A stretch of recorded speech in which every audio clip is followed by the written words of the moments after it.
What's up, everybody? So we're going to be doing things a little differently this week. Yours truly will be hosting the show. I'm going to let these two boys cook on the WNBA all night. And I think we're just going to kick it off right away. Let's see. The WNBA All-Star Game. It's the only league kind of going right now besides Major League Baseball. I'd say the most talked about league going on right now. Even more so than Major League Baseball, which is really something to say.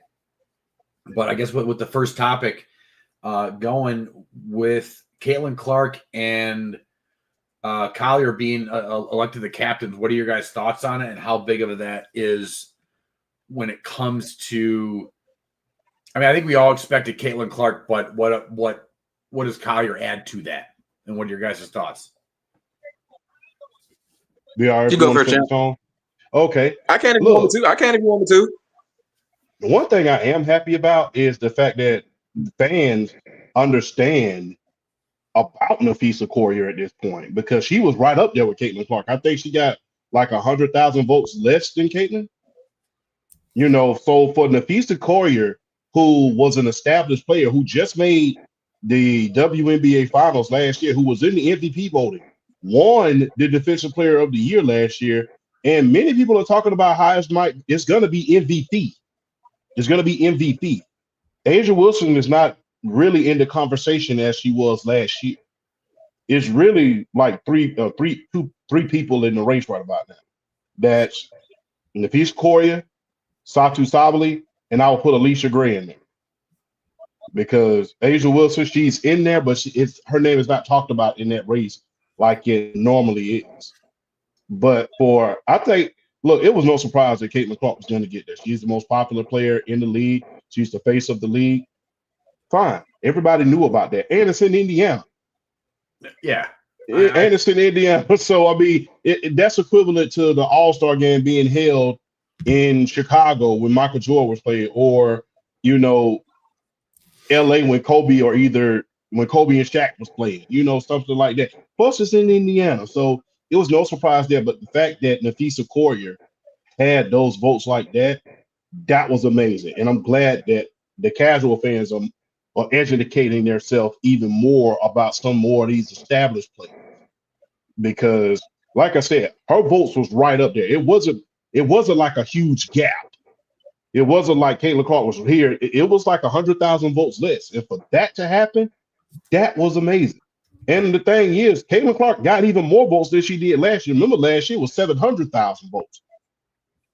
This year, it was like 1.25 million.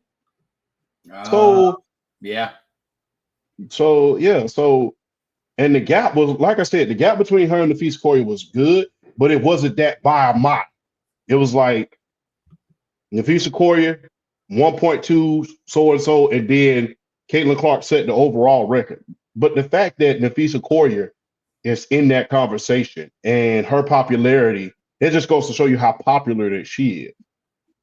After all, that WNBA Finals last year that featured her versus the New York Liberty, that was one of the highest rated finals in WNBA history. So that just goes to show you how popular that she is. So I think that was great, man. That was lovely, man. BRF, what do you think? They definitely got the right too for captains. They definitely got the right too for captains, I feel. I mean, yeah, like Champ pretty much put it out there. I mean, the game is in Indianapolis. I mean, there's no way you're gonna have the All-Star game in Indianapolis and you're not gonna have Caitlin Clark as one of the captains. I mean, that was pretty much it's pretty much a lock. And I mean, and that's even with her missing some time this year. I mean, the numbers warrant her being an all-star anyway, even with the time missed. So, I mean, it was just kind of like a foregone conclusion that she was going to get one of those captain spots. This says a lot to me more as far as fans and their eyes glued to the product. The fact that NAPHEESA COLLIER is getting that many votes. That says more to me about fans watching the league more than necessarily Caitlin Clark setting a record in votes. The fact that it wasn't like such a big gap in votes. The fact that NAPHEESA COLLIER got almost as many votes as Caitlin Clark. That says a lot about the product. Because I'm gonna speak as a dude. If you've seen NAPHEESA Collier, you will understand why I am such a big fan of her. If you've seen NAPHEESA Collier, the woman is fine. Okay, she is a good looking woman, and the fact that she's an amazing looking woman, and the fact that honestly coming into the league, she was the second best player in the league. I mean, that just says a lot to me about fans. I mean, they're recognizing the product, but fans know. Fans ain't dumb to this. Thank goodness. So I definitely think they did right with the captain's votes. I mean, I feel like NAPHEESA Collier, if you're looking at it just from sheer performance, NAPHEESA Collier had to get one of these spots. If you want to nitpick and say, oh, well, Caitlin Clark missed time, is there anybody else that possibly could have got a captain's vote? Could have got the vote to be the captain on the other squad? The only person I'm looking at as far as sheer performance that might have possibly snuck in there in terms of performance and popularity is probably Asia. But even still, she ain't been doing. She's been good, but she ain't been doing. This ain't like 2023 or this ain't 2024 Asia. She ain't putting out those historic numbers, even though she's still having a really good season. So all things told, Caitlin and NAPHEESA Collier are probably the right two choices for the captain's picks. And I'm definitely this is probably the most excited I've been for a WNBA All-Star game probably in the history of the league. So I'm definitely hyped about it, and I'm ready to watch what transpires. And that starters pool, I know we're about to get into it in a little bit. I'm excited. That starters pool, yes, I'm excited. So I want to like to point out that BRF was on the Collier train way early in this season, by the way. So I want to give a shout out to you, BRF. Like, you've been calling that since the beginning of the season. I'm going to change it up a little bit here. So the next topic was supposed to be Caitlin Clark, most votes in history. What are your thoughts? And I think we kind of covered that basically, it was all expected. I mean, it's Caitlin Clark, she's the face of the league.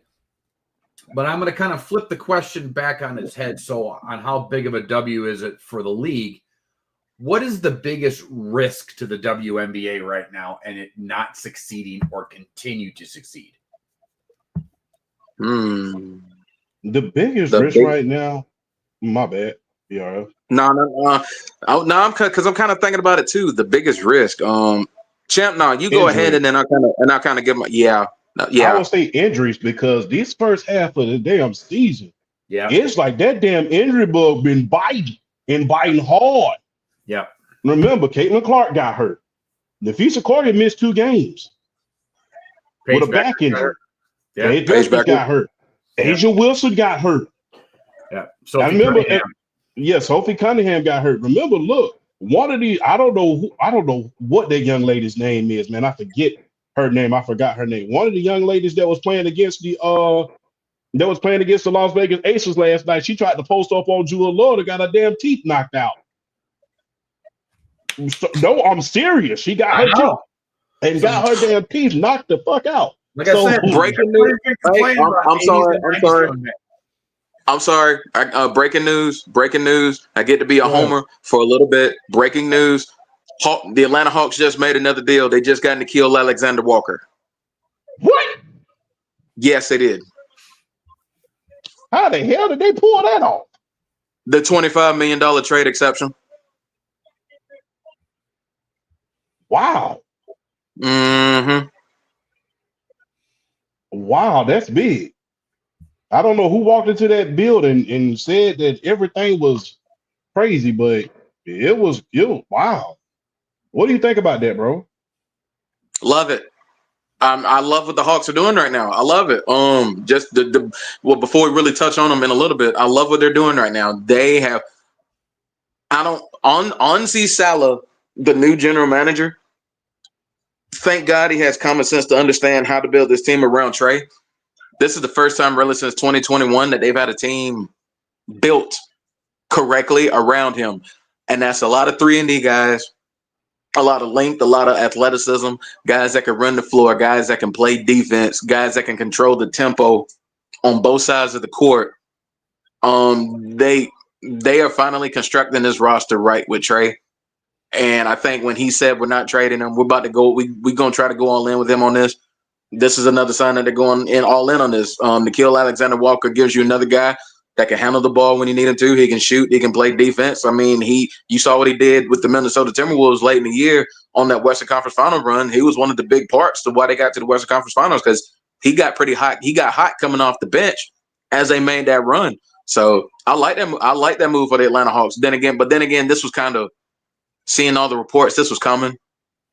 A lot of people are kind of calling this move, so I'm not surprised that they did this. So, but shout out to Anzi Salah and shout out to the Atlanta Hawks. They are finally they're making sense. They're making moves and they're making sensible moves. So we'll talk about that a little later. But it just adds to the depth that they're already building there. I mean, you lose Clint Capella back to Houston, which I thought was kind of funny. You lose him back to Houston, but then you bring in Nickeil Alexander-Walker. So hey, you know what? I'll take that.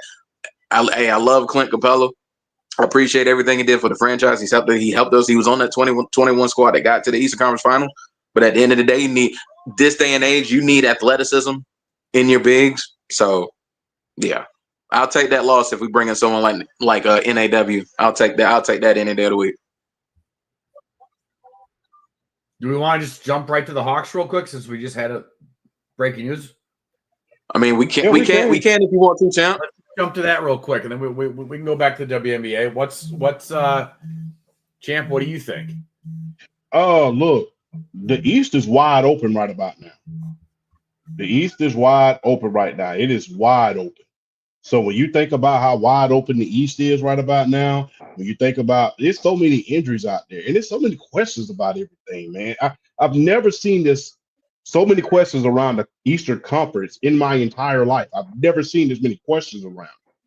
You have to ask yourself, because the Boston Celtics, you got to ask yourself, are they going to blow up this whole damn thing and just say we finna just kill everything? Because remember, Devin White and Jaylen Brown, right before the draft, they went up on the trading block. They was entertaining offers for him. They still are. And they still are. You don't know where Giannis is going to be. He might tell the Bucks to go jump in the lake. You know, Jason Tatum's already out. Then you got Tyrese Halliburton. He's out for a long period of time. Damian Lillard, he's out for a long period of time. There's a lot of speculations about what's going on in the East, and you really can't pinpoint that one thing that's just gonna take everything out of there. You don't know which team. This is a perfect opportunity for New York, I believe, but the way Trae Young hates New York, I don't think he's gonna let them beat him. I don't think Trae Young is gonna especially now that he has a lot more talent around him, I don't think that he's gonna let them beat him. So, and look, I would love to see Atlanta versus New York in the conference finals. I would love to see that. Don't tease my soul like that, champ.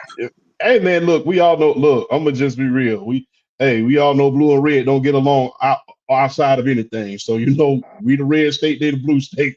Blue and orange and red and black don't mix. So you already know what it is. So, hey. I really feel like that the Hawks got a good shot. They got a good shot in order to be contenders, man. They have a hell of a shot in order to be contenders, man. And look, I think it's going to be great. I really do, man. The Hawks, I kind of left y'all. Look, I always cheered for the Hawks, but when y'all got rid of Dominique, y'all really hurt my damn feelings. And I ain't fucked with you since. So I'm going to just be honest with you. Yeah, I didn't like it either, but at the same time, though, you got to understand it from the Hawks' perspective. He was coming off of that serious injury too, so I guess I kind of playoff contention though. I understand. They were. He was an all-star that year. It was look, think about that team. It was him. I know. It was Dominique, Kevin Willis, him, Steve Smith, and Mookie Blaylock. Well, Stacey Augmon and Mookie Blaylock. Oh, trust me. I know that team could have made some serious. I don't think they would have won a championship because I mean it's still the Chicago Bulls at the end of the day. Yeah. But still, a possible Eastern Conference Finals matchup, I mean, it was staring at them in the face. I'm not gonna say it Yeah. wasn't, but I mean, it's Now, it's neither here nor there, and I really want watching them like that back then. Like I was a fan of Neat, but I wasn't really watching them like that then. So the only part I hate about the Hawks back then was that John Concat contract. That was the real. That I think that's what hurt a lot of things. Look at your face. That was the whole. Remember they started calling him John. The fact they started calling him John Contract at a certain point. The fact that it's 2025 and we got a John Concat reference before GTA 6. I'm flabbergasted. I am flabbergasted. I am flabbergasted. I am so flabbergasted. But you're right though. That's one of the worst contracts in Hawks history. Like seriously, they should have knew John Concat was not going to be able to sustain any type of level of consistency and just god, boy. But it was rough. It was rough. But I think. But yeah. And by the way, more breaking news. Another big trade to report. The Brooklyn Nets and the Denver Nuggets swung a deal. Cam Johnson's going to Denver. Michael Porter Jr. is going to Brooklyn. What? Yep. I don't know the full landscape as far as that trade, but I know the main two is Cam Johnson going to Denver for Michael Porter Jr. That's all I know. So yeah. Wow. NBA offseason about to get real messy and real nasty real quick if it ain't already. So Cam Johnson is going to. Why are they getting rid of their core to the Denver Nuggets? Huh? Why are they getting rid of? I don't know. I don't know about that one. I don't know about honestly, I think Cam Johnson is a slight defensive upgrade over Michael Porter Jr. He's not the scorer that Michael Porter Jr. is, but I think it's a slight defensive upgrade. So I could kind of I could see that. I don't mind. I can understand why they did. I can understand why they did it. But yeah, it still caught me off guard when I saw the news. So busy day in the NBA so far today. As well as some of the signings. We might have to have a little segment of that before we get out of the show because we had some pretty decent free agency signings today too. But as far as the Atlanta Hawks go, I mean, you brought it up. The East hasn't been this wide open in a long time, and you hate it that it's gotten to this point because of like the injuries, like to Tatum and Halliburton and Dame. Because I mean, because Dame is still a really good player. So, but something you have to take advantage of situations like this. And for the Hawks, they look at it as an opportunity. They look at it as an opportunity to really do something here because. As we saw from last season, the Hawks aren't scared of the Knicks. The Hawks aren't scared of the Cleveland Cavaliers. And to be quite frankly with you, even a fully healthy Boston Celtics team, the Hawks aren't scared of them. So, I mean, the Hawks are really, like I talked about earlier, they're making moves that fully make sense as far as allowing Trae Young to fully do his thing. I hope for his sake, what he needs to eliminate is a lot of the long threes. He needs to quit taking those. I understand if you're hot and the team's playing good ball and you want to get a crowd a little show, but you're up and the offense is flowing. Not necessarily you're down by 4 and you're trying to get them back in the game. You take a shot like that and it takes you out of rhythm. Don't do that.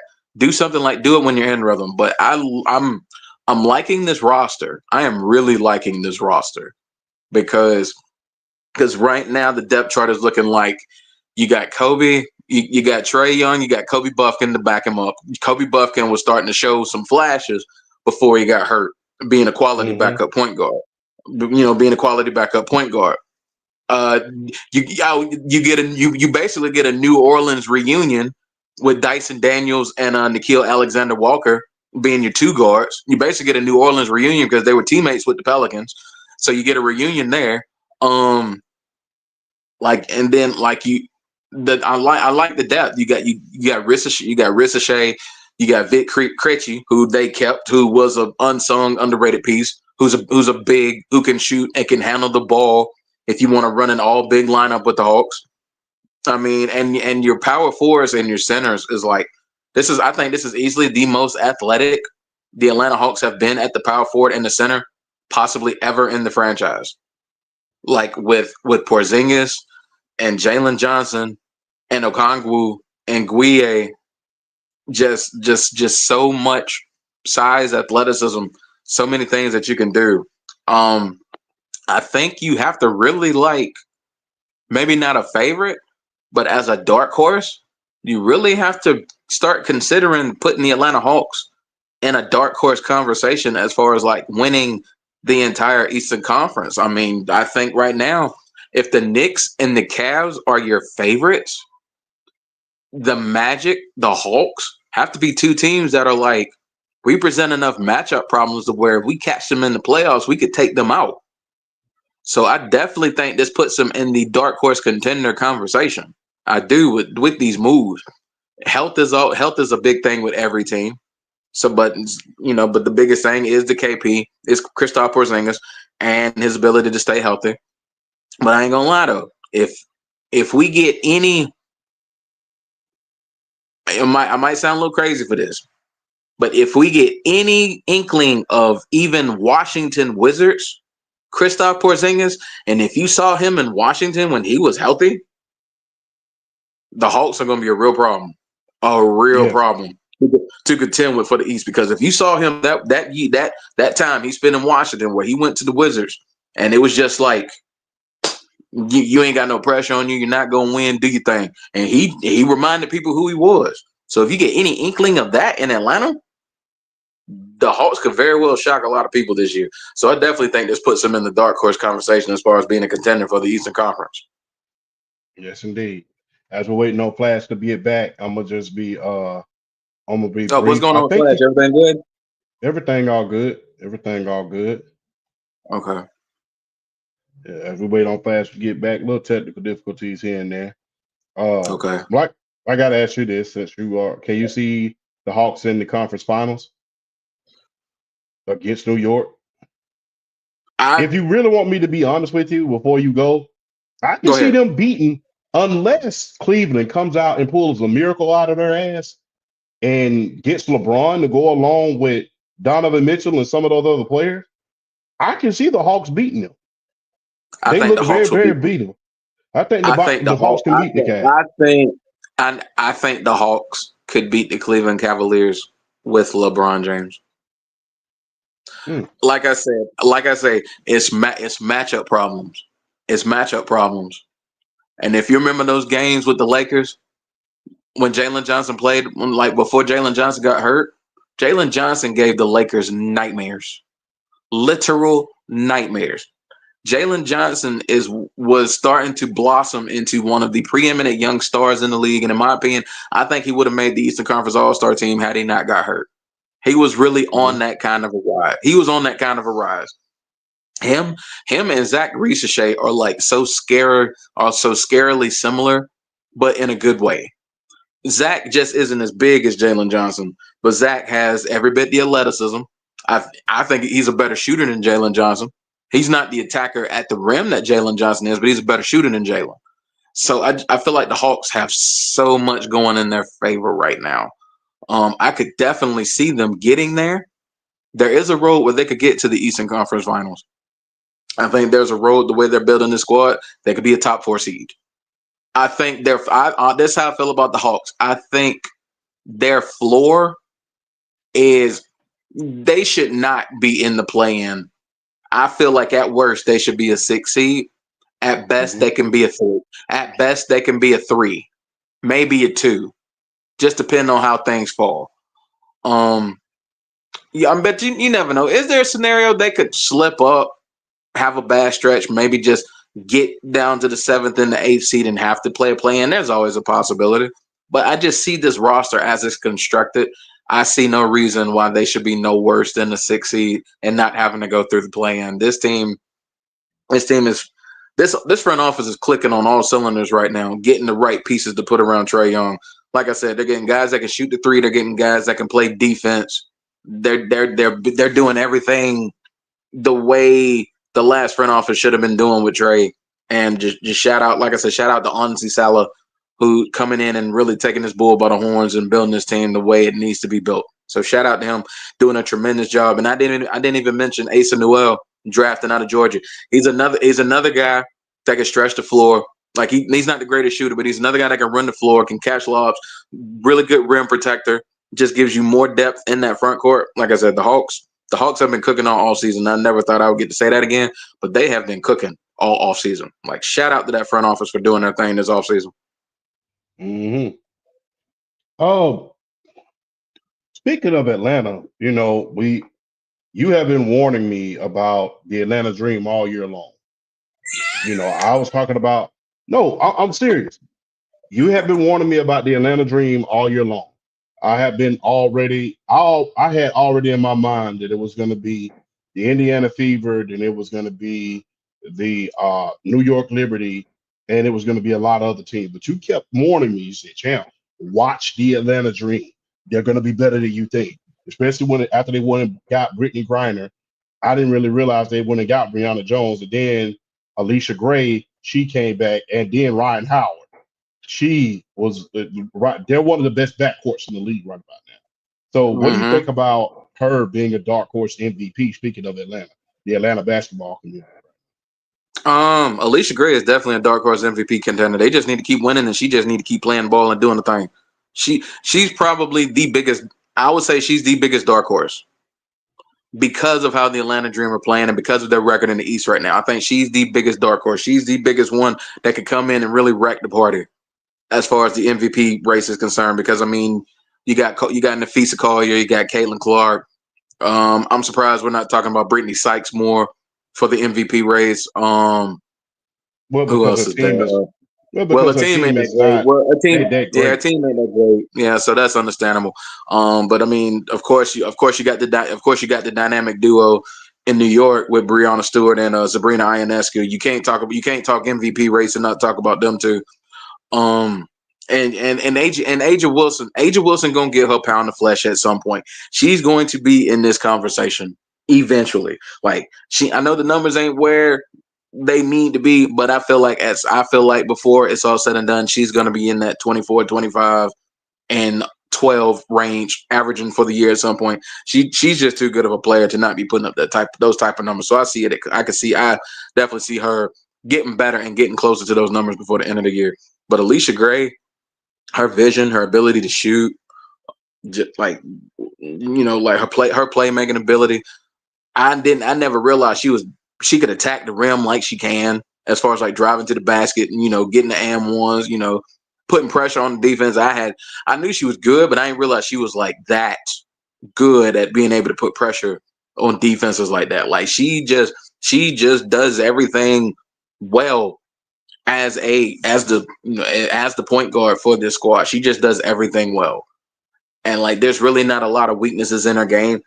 And for a team like the Dream to be where they are right now, I don't know what it was. I felt like Brianna Jones and Brittany Griner were the two types of front court moves you make to tell your fans and to tell your organization, hey, we about to do something this year.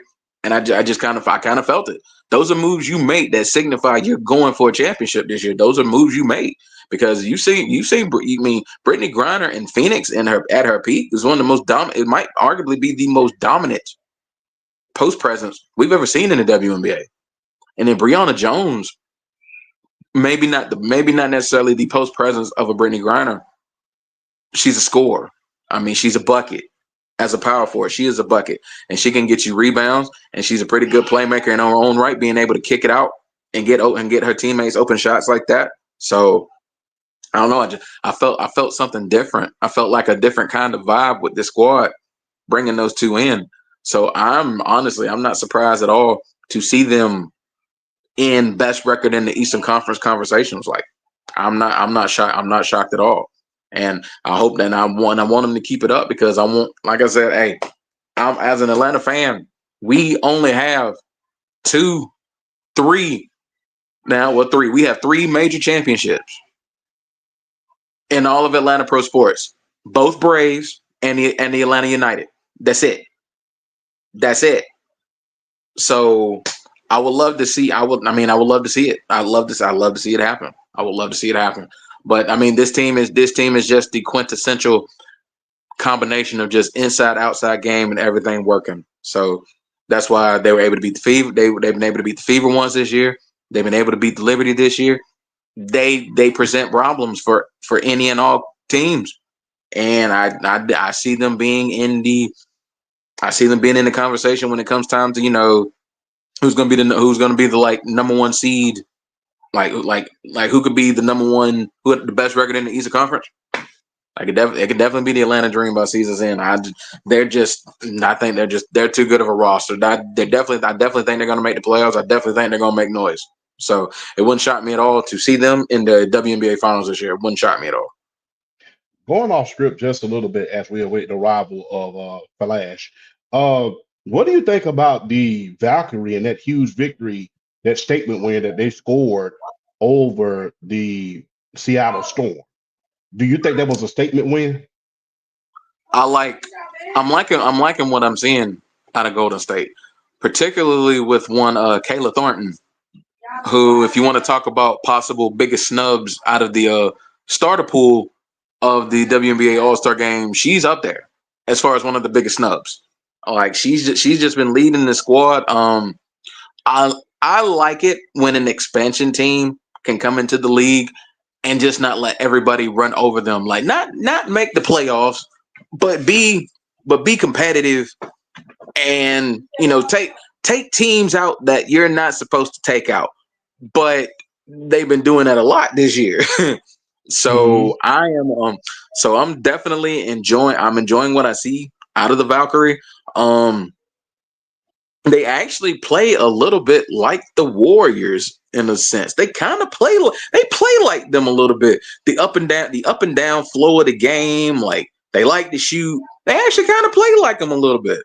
And like and they're not and what you want out of an expansion team is like stepping up to any and all comers, and they do that. So I'm happy with what I'm seeing out of the Golden State Valkyries thus far in their inaugural season. And as far as a team that could maybe sneak out a playoff spot in their first year, I'm just saying. What do you think about the expansion of the WNBA? As we saw today, they are going to have 18 teams by the time it comes to 2030. Now, as we all know, the Portland has a franchise coming, although we don't know if the Trailblazers are going to be there still. They have a franchise coming to 2026. So does Toronto, which is a huge market. They also have Detroit, they have Cleveland, and then Philadelphia. So what do you think about those teams? Really, people don't really realize those are just teams returning to their rightful homes. Those are just teams returning to their rightful home, because Detroit, casuals don't remember the Detroit shot that was coached by none other than Bill Laimbeer. Won a WNBA title. Exactly. Not to mention that infamous fight with the Candace Parker situation. that very infamous fight.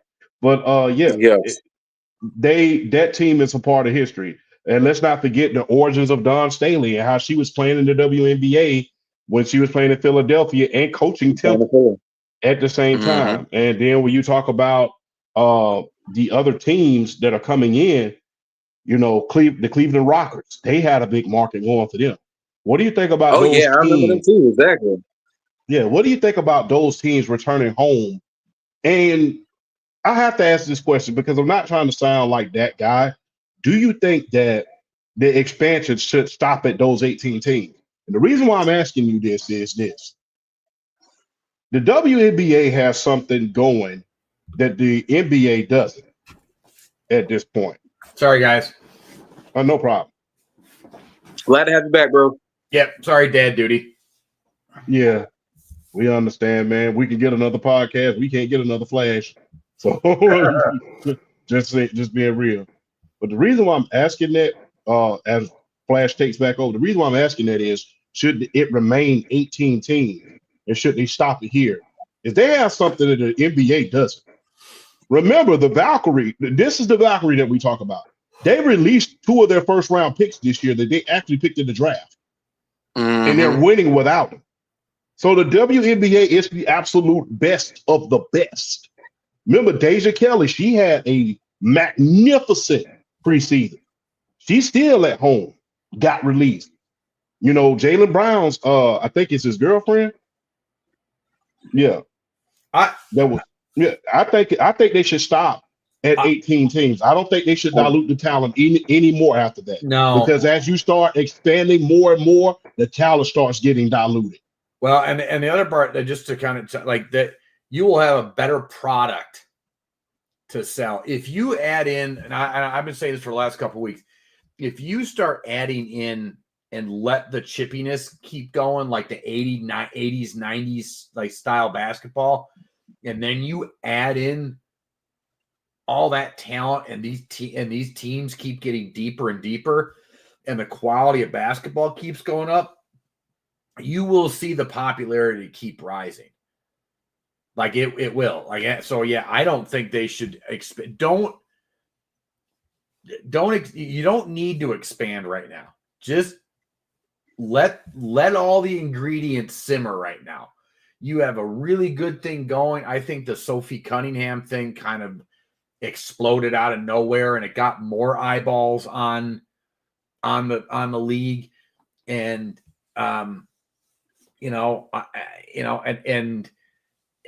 just let it do its thing. Just let it stop. Don't force it. Let the league. I want to be able to tune into a game, and I don't want to see, a 1-28 team going against Caitlin Clark and the Indiana Fever. Like I want to see good quality basketball. So no, just let it keep going. Don't do more than 18. Yeah, I definitely gotta agree. I definitely gotta agree with that. 18 is as far as they should go, especially with the way the college basketball game is expanding as far as like the talent that you're seeing down there. And I know part of this is wanting to take advantage of the fact that college basketball, from the women's perspective, is probably the most talented it has been in years. So I know the expansion has a lot to do with that as well. So they want to eat. They want to eat while the eating is good. So I don't blame them. But yeah, 18 should be as far as you go. You don't get because like you got like the males pro leagues, all basically like 30 to 32 teams. When you get that many teams, you're gonna get some sorry players. You're gonna get some sorry players with that many teams in your league. So 18 should really be as good as it gets, because if anything, having 18 teams, like you said, champ, you put it beautifully. You know you're gonna get the best of the best talent. So 18 should definitely be the limit. They shouldn't go past that. And just keep developing the players that are in the league. And then you see college basketball and you see those players growing down there. Like like we talked about. We talked about this last year. This could be the thing that finally brings the WNBA into the landscape of being one of the premier leagues in the world. It really could, because it's like everything's clicking at the right time. Now it's up to them to be smart and take advantage and do it right. Because I'm sorry, with the talent in college basketball, with the talent you're seeing on the pro level right now, there's no reason why the next few years the WNBA's popularity isn't rising. There really should be no reason. It's possible, because anything is possible, but they have to take advantage of this. If you want to call it a bit of a boom period with women's basketball right now, you got to take advantage of it while you can. Yeah. Just so what did you guys cover while I was away for a second? We covered the Atlanta Hawks and and we kind of went off script because we didn't want to, do the script without you. We kind of went off script on a lot of stuff. Okay. So, we asked about I think it was right around the same time you went away. There was another big NBA trade. Mm-hmm. It was between Brooklyn and Denver. Denver got Cam Johnson. Brooklyn got Michael Porter Jr. Yeah. Okay. I feel like these NBA trades right now are like pieces moving for one big, huge bomb to be dropped. You know, and it's kind of feeling like that because but the thing is, it's also players that are being moved, but then there's a lot of draft assets being moved at the same time. I feel like something's about to really detonate in the next week or so. It wouldn't shock me at all. It wouldn't I'm not saying I'm not saying it's setting up a Giannis move, but stuff like this could be setting up a Giannis move.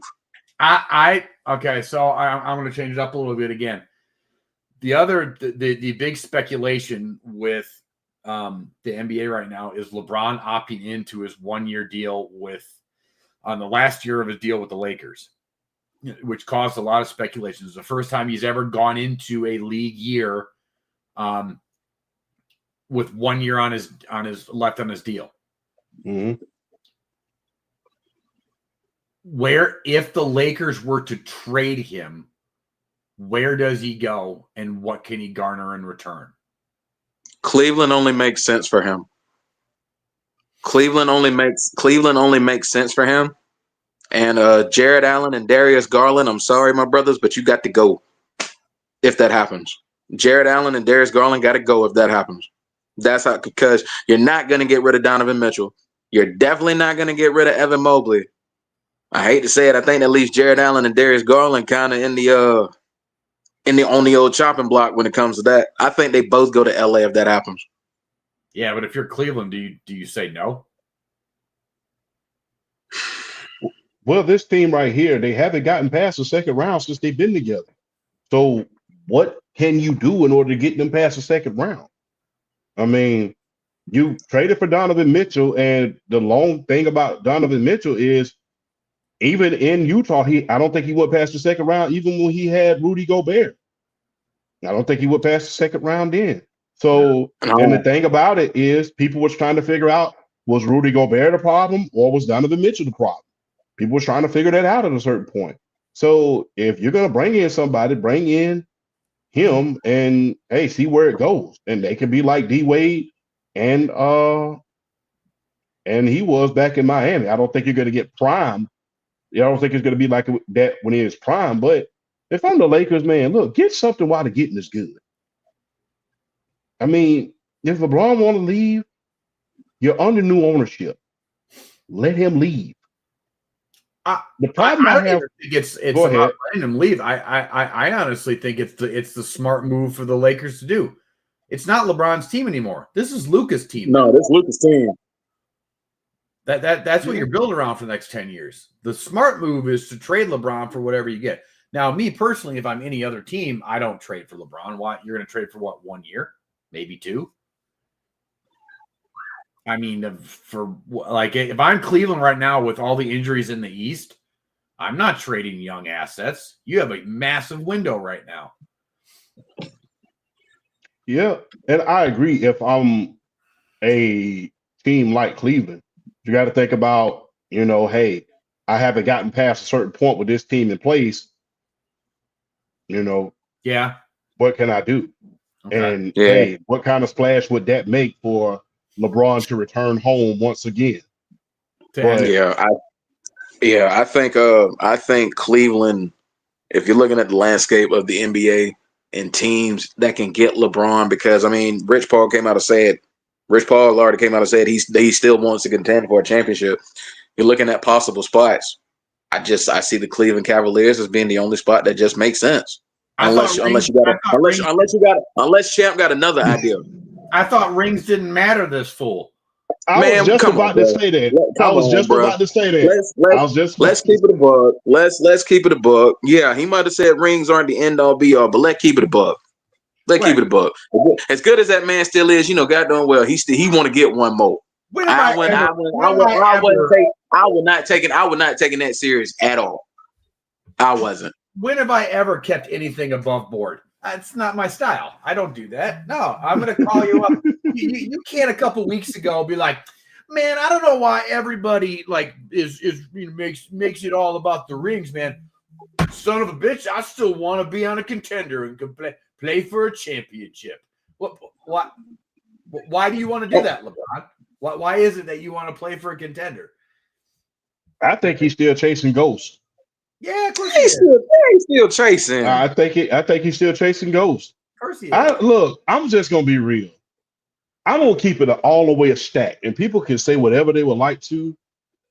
People didn't give a shit about that all-time scoring championship Nope. until they tried to make it a big deal about LeBron breaking the record. People didn't give a crap about you never losing in the first round of the playoffs until LeBron came along. And I hate to be this old man. I try to be in touch with the new society because I realized the world that I was raised in and I was growing up, that it was over. But I get so damn tired of these participation trophies. I'm tired of it. And when it comes to LeBron, By the way, I'm don't really sick. apologize. You keep going. Don't you apologize. And Yeah, keep going. with LeBron, it's like, if you are not about ring culture, then why is Rich Paul coming out and saying something like that? And the thing is, you know, another player who took $50 million and his team was not very good in Los Angeles? Kobe. Yeah, I So, will. Kobe. Well, I'm doing. Well, honestly, I'm doing this right now, so I don't know when I'm about to head out. So, But yeah. Huh? So my thing is, if you are not chasing a ring and you're not chasing ghosts, then if you're talking about ring culture and the thing is about ring culture, it's always been there. That's the thing about ring culture. It's always been there. That's the reason that's the reason Wilt Chamberlain got criticized. Hell, Michael Jordan got criticized. Do y'all remember that six-pack church, the six-pack church? All right, y'all remember they will have a six-pack of players on the team, and they will put each of their heads on the team, and that will be the six-pack church. They will put the Boston Celtics, and they will put their six best players on the team. In order to make fun of Jordan in 1988, they had the six-pack players. They put all of Jordan's head on them, all of Jordan's heads up on them, just to make fun of Jordan because of how much he shot the ball. Yeah. There was a narrative around Jordan before he became who he was, and I'm talking about all the winning, that he was a ball hog, and that's all he was. That's all he ever would be. Yeah. So, like, and this notion that, like, you know, to kind of piggyback off of what you said, Champ, that like this ring culture thing came out of nowhere. Like, it's always been there. You know why? Because all the players, that's how they judge each other. Because that's the pinnacle of your sport. Yes. Remember, look, I'm going to just be real. Let's just keep it all the way a stack. The reason why Shaquille O'Neal was criticized before he got to LA is because he didn't win. Remember, Kareem came out. The greatest center ever came out. And they said, what do you think about Shaq? You know, he's went to the Eastern Conference Finals. He's made all NBA. He said, well, he hasn't won anything yet, especially in LA. LA loves a winner. So until he wins something, I don't want to hear it. Yeah. Now, this was Kareem. Kareem barely spoke in the media. That's true. He barely spoke to the media, and he barely spoke to the damn media. In fact, he hated the damn media, even after he retired. So ring culture has always been there. Even Allen Iverson said, hey, man, I should have worn a ring. Did y'all see all the smoke recently? Did y'all see what Steven Jackson apologized to Reggie Miller for? I apologize to you because I didn't win you a ring. Yeah. You deserved a ring. The malice at the palace was a big part of that. And they were in legit tears about it. Like, I'm not talking about like, they were like Reggie Miller was crying. Like, so this notion about ring culture not mattering to, like, this is the problem with LeBron. It's the same thing about, like, you know, when he's reading the book and it's upside down, or they ask him about the book he's reading and he has no clue. Like, he can't just be. It's the A-Rod thing. This is what A-Rod was when he was playing. He was always chasing Jeter's ghosts when he was in New York. He was like, why doesn't everybody love me like they love Jeter? It's because Jeets won, and Jeter was just Jeter.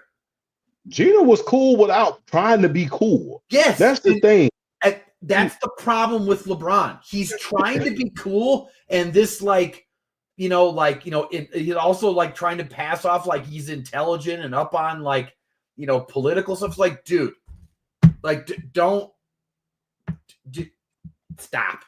The thing is, I believe A-Rod lost New York when he said, remember they did an interview. I believe here because I remember my father just got off the phone with him before I started the show. My father could not stand A-Rod's ass. No. My father hated him. He hated his ass with a passion. And you talk about, I've never seen a person hate a baseball player quite like my father hated A-Rod. But the thing is this. You remember, I believe he lost New York. Remember when him and Derek Jeter was doing an interview, and it was their first interview together. They got the New York Yankees uniform on. They out here chilling and they interviewing each other. And, the interviewer asked them a softball question, what I like to call, a softball interview. But what kind of music do you like? And Derek Jeter gives the normal Derek Jeter answer, man. I listen to everything, man. I listen to Mariah Carey. Mind you, he dated Mariah Carey. Yeah, of course. Yeah. I listen to Mariah Carey. I listen to rap. I listen to Puffy. I listen to everything. And I remember the first thing that Derek Jeter, not Derek Jeter, I remember the first thing that A-Rod said when they asked him what type of music that he liked. And that was when he lost New York, his first interview. I remember when they asked him, what type of music do you like? And Derek Jeter, in fact, called him out. He called him out in that interview. And he said, what type of music do you like, A-Rod? And he said, Frank Sinatra. And I never forget Derek Jeter looked at him and he said, oh, so you're going to play the New York crowd on this one, ain't you? Yeah. So I remember forgetting that. I believe he lost them because the minute that he said that. Because he was trying too hard. Like he was just trying too hard. And that's the problem. People can smell a phony a mile away.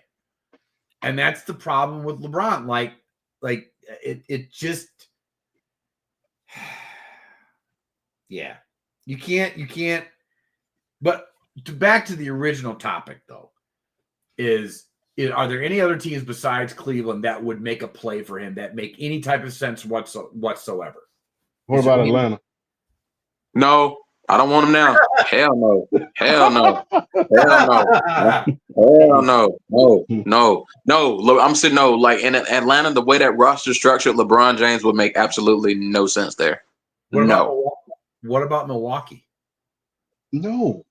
Nah, I couldn't see it either. I couldn't see that either. Okay. I don't know how they would match him and Giannis. See, that's the thing. Like that's the thing. Though you're basically trading LeBron James. You would basically be bringing in an older Giannis if you were to get LeBron James. Is basically what you're getting at this point. And LeBron James at this stage in his career is nowhere near as consistent a defender as Giannis still is. So no. For a decade. Okay. All right. Well, now let's kind of swing back to the WNBA and another hot button issue. Angel Reese has been in the headlines lately. Even got Jason Whitlock, of all people, to throw a shout out on Twitter saying that she's improved and that shaming shit is a good thing. So I want to say, is this a trend or is this a fart in the wind? I'll go first on this one. I think that it's a trend. I think that she has been doing her thing as of lately. And I'm just going to be very, very honest with you. She got off to a slow start, a very slow start. Okay. This is a very slow start. Let's be very, very bad. Like, yes. It was pretty bad because you heard it from the high heavens, everybody. And look, I am an Angel Reese fan to the core. But at that point, she was kind of stinking to join up. And it was I was really freaking concerned at a certain point, like, what the hell is going on here? But as time went on, you saw from like the third game, she started getting better and better. So the build-up started like in the third game. And the thing is, what I'm glad that she's putting behind is you don't see all of them, I'm just going to be very, very honest. You don't see all them senseless putbacks. The me You bound. don't see all them senseless putbacks. Yeah, and the You don't see all those senseless putbacks. You don't see all of this other stuff. You don't really see it. So the thing is, ESP. But hey, I'm just saying it's he tweeted it out, and I know how much Champ loves Jason Whitlock, so I thought I would bring that up in the thing about him, how much Champ loves him, he'll tell you I love him so much more. And you know what I mean when I say that. But the thing is, I watched it because you got to watch the enemy sometime. But you got to, but I watched it. He put her in the MVP race if the team could win a little bit more. Yeah, he did. That's he did. I wasn't joking when I said he gave her props. Like, he was. You wasn't. You joke a lot. So I'm like, especially when it comes to that idiot. So that's the thing. I was really watching to see if he really did. But the thing is, the criticism to his point, and I never give him another damn shot again. To his point, it fueled her. Remember, she got me bounds ever since she patented that. Yeah. I mean, she's been on a tear. And the thing is, the main thing that I was concerned about, at least, I said, well, I'm like, holy shit, Cardozo's about to leave the team for a little minute. Because, she's playing in the AmeriCup games over there in FIBA. Yeah. So I'm really thinking like, holy shit, they're about to put a hell of a lot more pressure on Angel Reese now more than ever without Cardozo there kind of like, being an anchor. She's been playing better with Cardozo gone. Well, maybe that goes to your point, Champ, that one of them's got to go. Yeah. So, we said it that last week. I'm like, damn, is this really a good sign that Cardozo needs to be traded and they just need to go Angel Reese to see if they could get somebody else in the draft? Yeah, that's a clear indication. I just want to point something out too. As much as Jason Whitlock is saying that giving shout outs too. I want to say something like if this is a trend, then I was completely wrong. Because I was on this show, I made a whole TikTok video about how she's just ass. And honestly, like if this is a trend, then I was wrong. But she was. I mean, she deserved the criticism. Let's be honest. BRF, I want to hear your thoughts on it. The reason there's little new changes as far as like nuances in her game that you notice with her. That's why I'm thinking this is gonna be more of the norm. Like we pointed out, like she's taking a lot better shots. Like it's like I think. Yeah, I'm with Champ. I think the turning point was her patenting the me bounds and trademarking that, because I felt like she finally said, you know what, y'all gonna talk about me anyway, no matter what I do. I'm just gonna go play. But the first thing I'm gonna do is I'm gonna shove this in your face and I'm gonna patent this that y'all been trying to make fun of me of for the past like pretty much since the season started. I'm gonna patent this. I'm gonna take it for myself, and I'm just gonna go ball. Because we can talk about. I mean, she still came into the league as one of the more decorated players we've seen. I mean, she was great. She was really good in the Big Ten. She was really good in the SEC. So we're not gonna.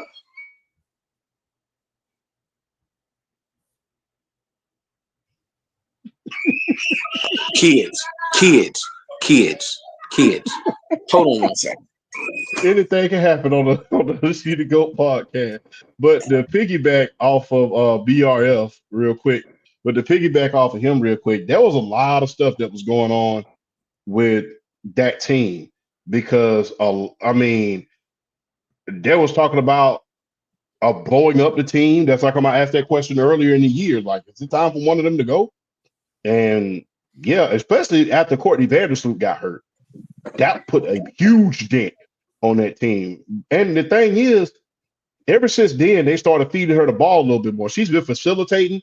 And people, look, stop comparing her to Asia Wilson. Stop doing that. That is not fair to Angel or Asia. There's only one Asia Wilson. If you really want me to give a comparison, she's looking more like Alyssa Thomas out there. She's looking more like Alyssa Thomas out there. But yeah, she's definitely improved over the course of the last couple of games, and the improvement started before these last 4 games. But people hone in on these last few because she had one huge game right before this stretch started. So does PSP brings up, is she making a case for MVP if she keeps up this play and Chicago wins? I don't think Chicago's wins won't. Yeah, I don't think they're a good enough team.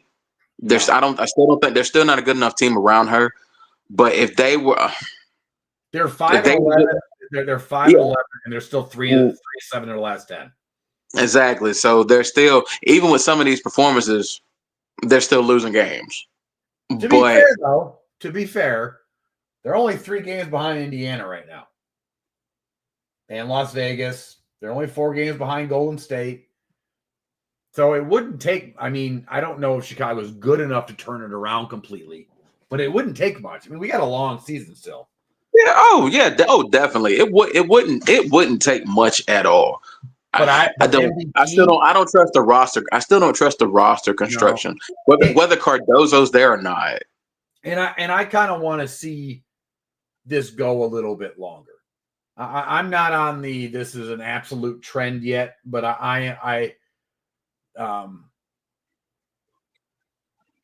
but I want to see this go. Let's see what she does. If she keeps going this way, then bravo. Bravo. Like it really is something when you can take on the hate and succeed anyways. And she was getting it. I mean, I have never seen a player, her whole persona, the first half of this season, she was a meme. Let's just be blunt. Like, the most popular thing about the WNBA besides Caitlin Clark was that dude that would be like, butter pecan, and like on TikTok. Like, that was the second most popular thing about the WNBA, was making fun of Angel Reese. And if she has flipped that script, that's something. That's something to be like, that's awesome. Like, that's respect. To be able to flip a script like that and just bring in all the hate and spit it back out at everybody, bravo. Like, that's awesome. And the thing is, look, let me piggyback on that. She had a couple good games before this stretch even happened. It's just like people just thought it was a fluke at a certain point. I'm trying to go back to the game log in order to see, because remember, she had that game in Washington where she went 17-10, and she went 17-10-5. Okay. Then she had the game in New York where she had 17-10-3. I think the turning point I think the biggest thing is that first game. She came out and scored 4 points and had 12 rebounds. That's when the meme started. And when you look at her field goal percentage, after that first game, it was 61, then 40. And I think she had a down game on her field goal percentage when they faced the Connecticut Sun. She went 13. That's when she had the triple-double game. That was her lowest percentage in the last few games. Then she went 50. Then she went 100. Then she went 50. Then 43. Then 52. So, yeah, she's had some brilliant games, but people try to hold in on that first game against the Indiana Fever. But, yeah, she's had a lot of good games. These games, her field goal percentages have been going up and up and up. So I looked up her stats when you sent the one game that she did, I think last week, where it was like, oh, son of a bitch. And I looked up her stats. I'm like, because her field goal percentage at the beginning of the year was really bad. Yeah, like, I mean, like really bad. And I looked it up and I went, oh, it's gotten a lot better, son of a bitch.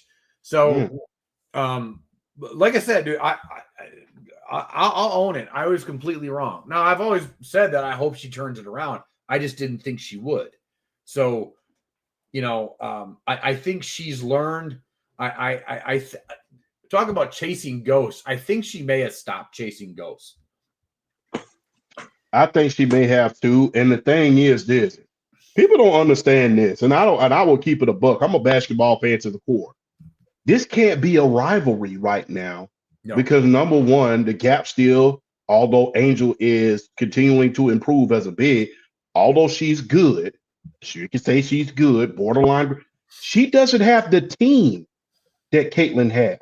One factor that people forgot to figure into the Bird and Magic situation is their teams were stacked when they were drafted. Yeah. Yeah. Magic came in with a team with Kareem there. Bird, David Cowens, Connie Archibald, just to name a few. So the Chicago Ties team is not that good.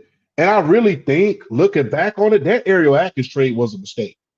I understand that Ariel was an Olympian, but that trade was a mistake because she had that game where she had the 27-point game, but it hasn't really been turning it up like she was supposed to. No. Ariel Atkins hasn't. So and like I said, they don't even have a point guard. I'm surprised they haven't been developing Haley Van Lith the way they should be. At a certain point, she hasn't been playing a lot, which doesn't make a lot of darn sense. So you have a good player, bright spots in her and Cardoza, because Cardoza has had some good games. But you have two bright spots on a team with no wing players. No. So that's how come they're having trouble closing out games. They don't have any wing players. Well, that's why I said she was playing out of position. So it's like you can't, she's not talented enough of a ball handler to be a point forward. What she's succeeding at, I think when I was talking about her chasing ghosts, is when she would constantly just throw the ball up in the air, like at the rim, and then get a me bound and then do the same. And she just looked like a baby giraffe, like just flailing all over the place. And I just felt it's like she was trying to take on the world by herself.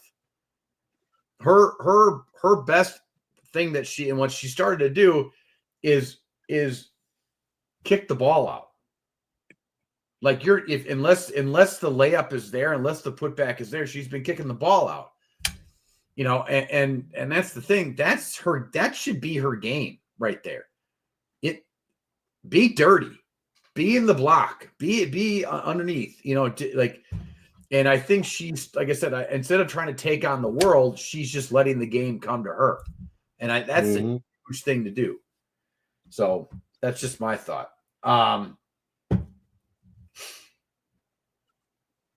Are we looking at a new champion possibly this year? Yes. Okay. I don't think the New York Liberty is the same without Jonquel Jones in the lineup. Okay. I mean, it's noticeably.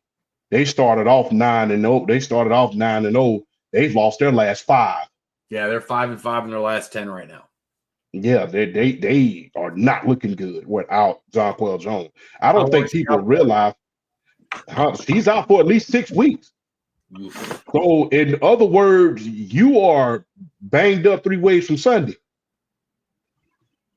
So, yeah, and Lord forbid if another injury happens to that team. Now, I know Natasha Cloud is a good defensive player, and she can provide a lot of stability in the post, but she's not Jonquel Jones. Natasha Cloud is good, but she's not Jonquel Jones. Jonquel Jones is a former league MVP. He was the WNBA Finals MVP for a reason last year. So without her in the lineup, that team looks very, very vulnerable. And when you think about and when you look at the East, what do all of them have in common? Great bigs. Look at Indiana, Aaliyah Boston. Yeah. Look at Atlanta, Brittany Griner, Brianna Jones. Even when you look at Chicago, you got to account for Angel. You got to account for a lot of things in the East, and that's just the East. Think about the West. You got a 2-headed monster down there in Phoenix that is to die for. You got Satu Sabali and Alyssa Thomas. You talk about a point forward. Alyssa Thomas is a straight out point forward. Then you got to go out west again and deal with Asia Wilson. Like I said, this is fundamental basketball out here. You need bigs. So without Jonquel Jones in that lineup, it is crazy. I definitely think, I definitely think it's open. I definitely think with Jonquel Jones being out with the Liberty, I definitely think it opens the door pretty wide for for someone to come in and take this. It's hard to repeat anyway. But then when you have a squad as good as the Liberty's been, but yet, you're not staying healthy, that kind of hinders you. So I mean, I can definitely I definitely don't think we're gonna repeat this year. I definitely think we're gonna get a different champion this year. I mean, I really don't have much to add. You just see the difference in the flow of the team. You just see it. You just see it, like it's evident. Like that team just does not function as well if you don't have Jonquel Jones out, just kind of getting everybody in the right places and being able to anchor herself inside. Just they just don't operate the same. So I definitely think we're gonna get a different champion this year. I definitely don't think we're gonna repeat. Okay. All right.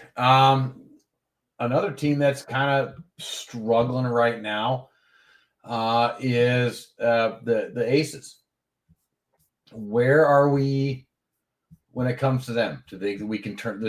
Are we at the point where they can turn it around? Are we just? Is the talent pool getting too clouded? Is the losses in free agency and the offseason hurting them too bad? What's the problem? Well, they made a big trade today to get Nisa Smith from the Dallas Wings in order to help down low. They added some depth to that team. So that was a good thing. But the thing is, you can't replace those great players that left. You can't replace the Candace Parker. You can't replace Darica Hamby. And you sure as hell can't replace the scorer, and regardless of how good Jewel Lloyd is, you can't replace Kelsey Plum. No. I mean, and think about it, on those early days of those Aces teams, then you had Elizabeth Cambridge on that team as well. So there's a lot of players that have came and went in that team. Now, as long as you have Asia Wilson on that team, you have a chance to make the playoffs. But the championship window, they up and down every single day. And sometimes they key and other teams know it, and so they're trying to key in on Asia Wilson. The first game she came back, she went like 8 for 24. And she acknowledged, I'm like, this is not my best game. Y'all looking at the box score. This is not my best game. And my mid-range was not falling. So I think you're losing a lot of players when you win championship, especially when you go back to back, and that war of attrition, it takes over and over and over. So you start losing all these great players, eventually it's going to take control. Now, I think Anissa Smith is going to provide some good defensive measures down low, and she's going to be able to provide a little bit of scoring.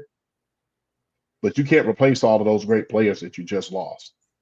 But as long as you have Asia Wilson on your team, you got a chance to win a couple of games. Even get to the playoff. Like I said, she's the Tim Duncan of that franchise. Yeah. I just think that, and I've been saying this as the years go, the talent pool in this league is going to just keep going and keep going. And you're just going to see better and better talent and younger talent come into this league. I mean, we're already seeing it. I mean, Paige Beckers is doing things where and we thought Caitlin Clark was special. Like Paige Beckers has got, that girl's got skills coming out of her toenails. So it's just going to keep getting harder and harder. Our homegirl might be better than she is. Yeah. And I don't think the only thing that she's lacking right now is kind of that, I hate to say that this phrase, but kind of that dog in her, basically. That's the biggest criticism that she has in her, and she can stay healthy. Yeah. She's very, very likable, man. Yeah, well, we talked about this. I think I'm trying to remember. Was it Cheryl Miller who I was talking about her, and she was just like, man, she just got like a little bit of an attitude, and she'd be like great. Like she'd be great. But she's just so like she's like she's just so adorable. She's just like adorable. a Powerpuff Girl. She's like I ain't seen no hard fouls on her all year long. No, it's just like, wait a minute. She's like a cute Powerpuff Girl. You just want to go, oh, okay. Oh, it's like if you're an opponent and she like shakes, she like gives you a shake and shoots a 3 in your face. You're kind of like, no, that was cute. I deserve that. It's okay. Like there's no anger whatsoever towards her. There's no anger. There's not no animosity. I thought somebody was gonna knock the hell out of her when she first got into the league. But also, it's not been no hard league. Teams are helping her up. I'm like, okay, this is a complete. What the hell? It's a complete opposite of like. It's a complete opposite of what just happened. Yeah, I saw that. Yeah. The Hawk sound Luke Kennard. Dude, she's like, I want to hear special thoughts on how Ace Bailey handled the NBA draft process. Oh. Well, what did I say in the chat? You thought he was entitled. I'll put it this way. I understand that we have had experiences like John Elway and Eli Manning dictating where they want to go. And mind you, they got their criticism when that happened. It's not like everybody was like, yeah, you go get it. Everybody fucking hated them. And I want to point something out in society right now. And I said this in the chat. When something is that is a privilege, and now it's treated as an entitlement, we are going in the wrong direction in society. This kid isn't even that good to dictate nothing. I didn't even know. I'm sorry for the kids at home right now. I'm going to curse. I didn't even know who this motherfucker was. Dude, if I don't know who you are, you have no right anything to dictate nothing. Like, bravo for Danny Ainge to be like, I don't give a shit. I'm going to draft your ass anyways. I want to look back. I want to look back at what I said actually, because it was a little bit more tactful than what I'm saying right now. But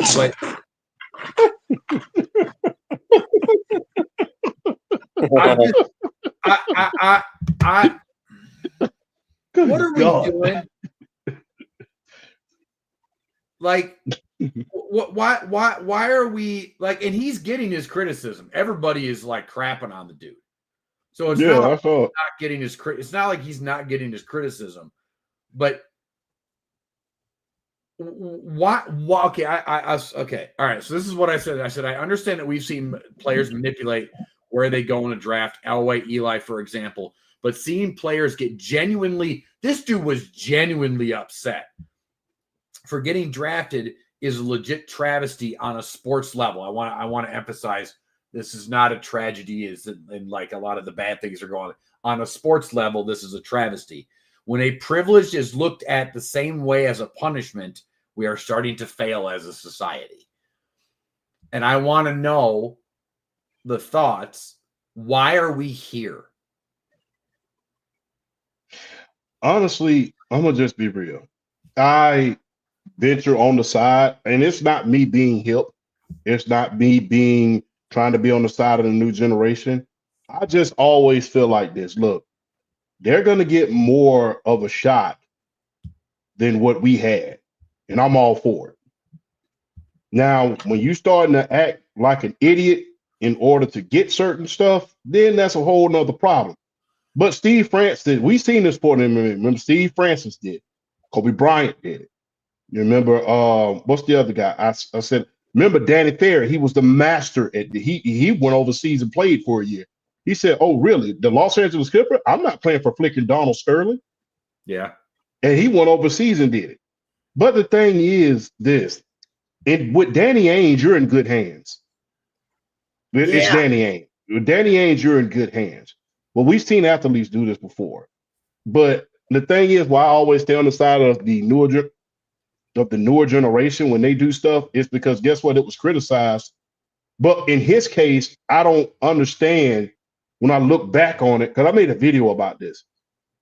What I don't understand when I look back on it, if you was really concerned about certain things that was going on, why in the blue blankety blank, what the hell would you want to go to the Wizards for? Why would you want to go to Brooklyn? What the hell are you really trying to do? Are you trying to win, or are you trying to go party somewhere? And I know ain't a lot. I know ain't a lot to do. It ain't a lot to do in Utah, because you remember when Michael Jordan when he went to Utah, it was 9 o'clock in his hotel room, and he was calling all over the place trying to get a pizza, and he couldn't get anything past 9 o'clock. It's like a town, like a small town out there. It's like Columbus out there, a bigger version of Columbus. So the thing is, looking back on this team, like I said, I made a video about this, about how we shouldn't get on the new generation. But when I look back on it and think about how you was trying to maneuver your way to Brooklyn, to Washington, for what?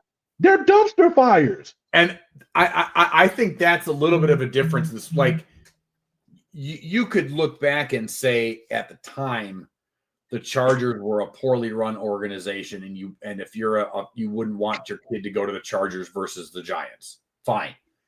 If you're Bo Jackson and going to the Tampa Bay Buccaneers at that time, I'd have told him to go jump in the lake too. Yeah. Okay. Like, again, still not giving it a pass, but if you're concerned, like if he would have said, "Oh, I want to go to like some semi decent, well run organization," and not the Celtics worst. It doesn't even have to be the Celtics. Like, even a mild team, like middle of the pack, just like the Pistons. They're not great, not good, but they're a decently run organization. But to say like I want to go play in Washington, like then New Orleans, and then I think one of his destinations he want to go to New Orleans. The hell you want to go to them places for? We know why he want to go to them places. We ain't though. No, he's trying to get his wisdom teeth. We know why he's trying to go to New Orleans. We ain't stupid. I'm telling you, he's trying to find his own wisdom tooth. That's exactly what he's trying to do. Him and Zion are going to pull up to the Krispy Kreme and then head up on the strip club after that. That's what I'm telling you. That's. I think that's my big issue with it. It's like I could take it a lot more if you wanted to win. I could understand it more. I still wouldn't like it, but I could understand it. Like if my daughter, for some odd reason, ends up being some all-world hockey player, and she, wants to go to, South Dakota State University, or not even South, like Phoenix of something tech school, or she goes to the University of Wisconsin, which is like the best hockey program in the country. And somehow, like I'm going to steer her towards Wisconsin. So I get it, but like, I get it if you want to win, but you just want to party. And right then and there, I don't want you. I don't care how talented you are. If you're more, he'll wash himself out of the league in 2 years. If that's what his concern is. PSP, to your point, I'm not going to New Orleans if I'm trying to win, and now if I'm trying to go out there and pimp and slam Cadillac doors, I'm going to New Orleans. If I'm trying to pimp, if I'm trying to go ahead, Chad. I'm just being real. If I'm trying to look, if I already said this, if I would have, became what I wanted to become, whether that be in boxing or in sports, I would have rather gone to a small market. That way, only thing I got to do is concentrate on sports. I mean, the thing is, when I was making weight for fights, when I was in the amateurs, I didn't drink for years at a time. I didn't drink, didn't smoke, didn't do anything. I used to eat at night. I used to eat a cup of almonds in order to make weight. That's what you do when you want to win. The thing is, my guys, sometimes they'll be going to Atlanta. Hey, man, I'm going to go to Atlanta. No, I got to fight this week here, bro. So the thing is, look, when you want to win, then guess what? I would love to go to a small market. There's not a lot to do there.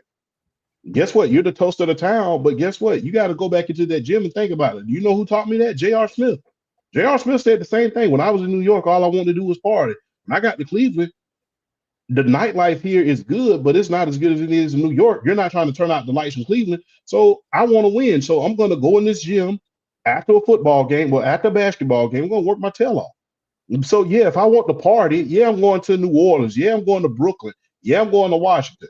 You know, the Rose Club up there in Washington, man, that VIP is something serious, man. Go look at it. I've seen it. Chocolate City is something serious. But it's Danny Ainge. Yeah. I know I'm in good hands with Danny Ainge. Danny Ainge drafted Jason Tatum. He drafted Jaylen Brown. That team is a champion right now because of a lot of the hard work that Brad Stevens and Danny Ainge did.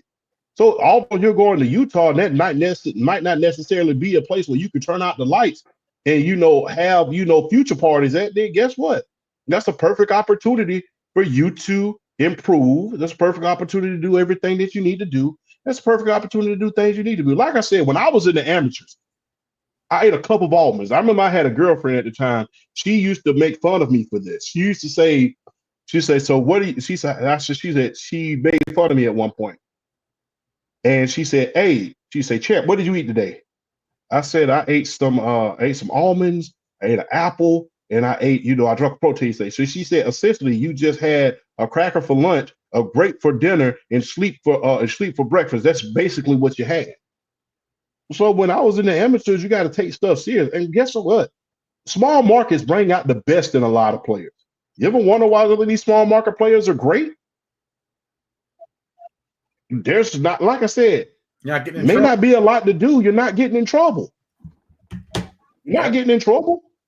The funny thing about Cleveland, the most you ever heard about somebody getting in trouble in Cleveland was with,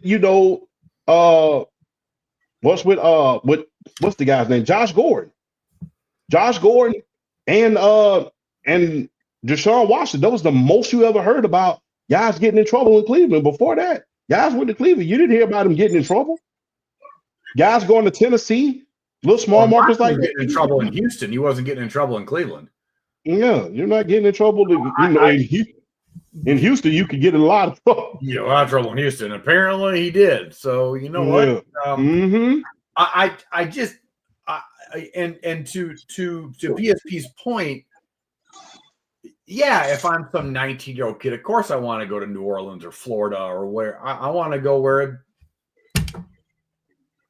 the ladies are. Let's just put it that way. Like if I was that age, of course I get it, but like I also want to win though. Like there are ladies everywhere. Like, and on top of it, if you're that good, look, this sounds gross and disgusting and whatever, and I don't really care. It just is what it is. It's reality, and I don't want to hear about it. But look, if you're that good, you can have a lady in every city that you go to. Magic ladies will come to you. It's not that big of a deal. You just do you. You go work in your craft, and then when you go to Atlanta, you got your little Atlanta honey. Then you go to Houston, you got your little Houston honey. And then you go to Milwaukee and you got your little Milwaukee honey. Like you can just wrap your shit up and you're good. But like, what's with it? Like, why are you going to Brooklyn? Like, why? Different area codes. Area code. Yeah. Dude, there's area codes everywhere. I live in Wisconsin. There's area codes here too. Plenty of them. So, like, now I'm past my prime, obviously, but when I was in my prime, there was plenty of area codes to go around. You ain't missing. Hey man, take goddamn flag. Who heard me? Oh shit. Never mind. Don't worry about it. What? That's okay. All right. Anywho, I'm just saying though, like again, if this dude is more interested in winning rings, winning them is a lifestyle, fame, fortune, material things, I blame modern. I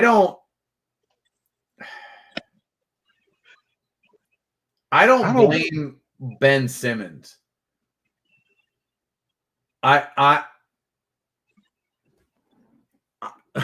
So the lifestyle, fame, fortune, and everything else, and the brand. Remember after when Jordan retired, and everybody talked about, and the big thing was coming into a league and creating your brand. Okay. Yeah, that was the important thing. Creating your brand. I got to make my brand. I got to get my logo. I got to get my shoes. I got to get my rap album. I got to get whatever. But what made Jordan and that brand work was the winning. And then along with everything else. And now I think it's turned into, now you've taken that brand building and now you mixed it in with social media. And now it's, maybe LeBron's right. Ring culture doesn't matter. Well, the thing is, if I can interject on that real quick, Flash. The thing is, Michael Jordan said himself, the shoe deals and other stuff, that was just other stuff that I was given. You know, basketball, and the same thing with Magic Johnson. Magic Johnson was making $20 million off the basketball court in the 80s. Yeah. Now, he was making $20 million off the basketball court in the 80s. He had his own video game. But the thing is about Magic, he worked hard. And the thing is, he even acknowledged, all this extra stuff that I was given was because of my performance on the court. If I scored 2 points, they wouldn't give a shit about who I was. They wouldn't care about who I was. So I think when you came, building your brand is not a bad thing. No. Because hell, but the thing is, you got to make sure you got some weight behind that brand, that damn brand. You can't go in here and score 10 points and then think that somebody's gonna buy your damn shoes. Hell no. That's why, and I hate to bring her up again, but that's why everybody was kind of hating on Angel Reese for a while. Like, she's talking all this shit about I'm the best player in the league. It was like, well, you can't even, you don't even look like you know where the rim is. So I'm just being honest. It's just, that's the thing. That's what it looked like. And so you're right. Like everybody's putting the cart before the horse, you know, and instead of just, you know, getting the horse to the destination and then being able to collect all those things that are owed to you. Like, you can't sit here and go, like, you know, if you're Angel Reese, you can't sit here and go like, well, man, if they just don't pay us, well, I'm going to sit out. And everybody's looking at her like, all right, whatever. Like, you can't. And that's the thing. Like, you got to win. Like you said, Champ, and what George, you got to perfect all that stuff will come. There's an old saying, the money will come. Yeah. And the thing is, you got to think about that on and off the court. Yeah. The thing is, we don't just look, I didn't just get up. We didn't just get up one day and have over 150 followers. We didn't just get up and say, hey, we have 150 followers. Let's go. We had to bring our ass up here and work. We had to write shows. We had to go over what we were going to do. We had to practice. We had to rehearse. We had to talk about sports. We had to go on other podcasts in order to, you know, get our faces out there. That's the thing. And, you know, hey, we had to meet each other. Hell, this podcast started from us going live every Sunday. That's what we had to do. People don't understand the perfection that goes into certain stuff these days. And I think it's the microwave generation because anybody can get rich. I mean, anytime you have somebody, you know, that can say hot tour and they next damn day they got 1 million people following them, then, you know, that just goes to show you where our society's going. You know, you really don't have to have the talent. Like the stuff that we do here, it takes knowledge. It takes us putting in the work. It takes us knowing what the hell we're talking about. you have to come on podcasts. I equate, this is how, I'm going to just be real. This is how I learned to talk on podcasts. We learned how to talk on podcasts long before podcasts even came out. You know how we knew how to do that? Because our fathers, grandfathers, used to talk about sports in the barbershop. And if you didn't know what the hell you were talking about, guess what? They was going to call you out in that barbershop, whether you was man, woman, or child. So the thing is, and I think that PSP has a point. Guys like Ben Simmons, James Harden, you know, you love what the sport brings to you more than you love the sport.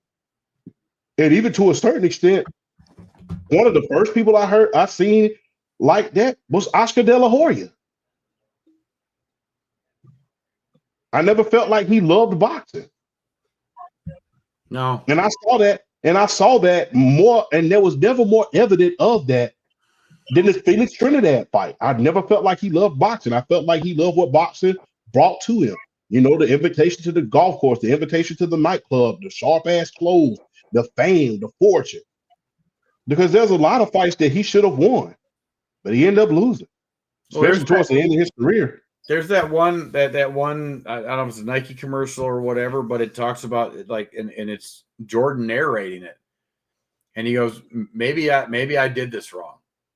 Like, you didn't see the 3,000 gazillion shots that I missed. You didn't see when I failed. You don't remember when I, didn't, like, where I was staying late at the gym and working my, I remember coaching football, like, and I was coaching like between 5th and 8th graders. And there's a couple kids where I had to explain to them, this is 20 years, this is 20 some years ago now. Like, when I was trying to explain to them, like, they thought they knew everything. And I'm like, do you understand why guys like, this is 20 some years ago, why Jerry Rice is the best of all time? It's because he worked the hardest. He worked harder. The reason why Tom Brady's the best quarterback of all time is his peers said it. Not just his peers that he played with, but his peers like opponents were like, that dude worked harder than everybody else. Probably why he's divorced now. But I mean, he's off, swinging around with Sidney Sweeney now, so he ain't hurting. But I'm just saying that it's a reason why it's outwork them. That's how you win. And that's a good thing to say, the microwave generation of the Hawk Tua generation. Yeah, I mean, the thing is, that's a prime example of it. I mean, the thing is, like you told me, I'll never forget you told me this. Every time you post a video on TikTok, it's like a lottery ticket. Except everybody's cashing in. And when you think about a lot of the problematic bull jive that goes on some of these apps, that's why I stayed on the safe side. It's kind of crazy. You can say something that doesn't make any damn sense at all. It's like, what the hell did you just say? All of a sudden, yeah, he's right. The fuck? Like, really? But just being honest with you, and the thing is, remember this. Jerry Rice worked so hard that him and Deion Sanders damn near got to fighting the day before, 5 days before the Super Bowl. Yeah. Y'all remember that story?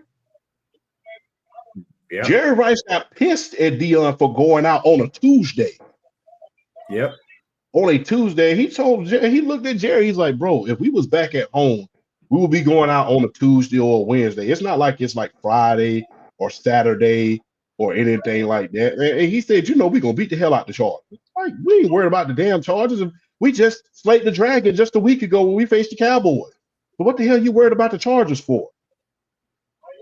And I'll never forget Ricky Waters, your favorite player, said that was the first time I ever seen Jerry that bad. And I thought him and Deion Sanders about to knock the shit out of each other right there in that damn room. That's how hard Jerry Rice worked and how obsessive that he was. He was an ass.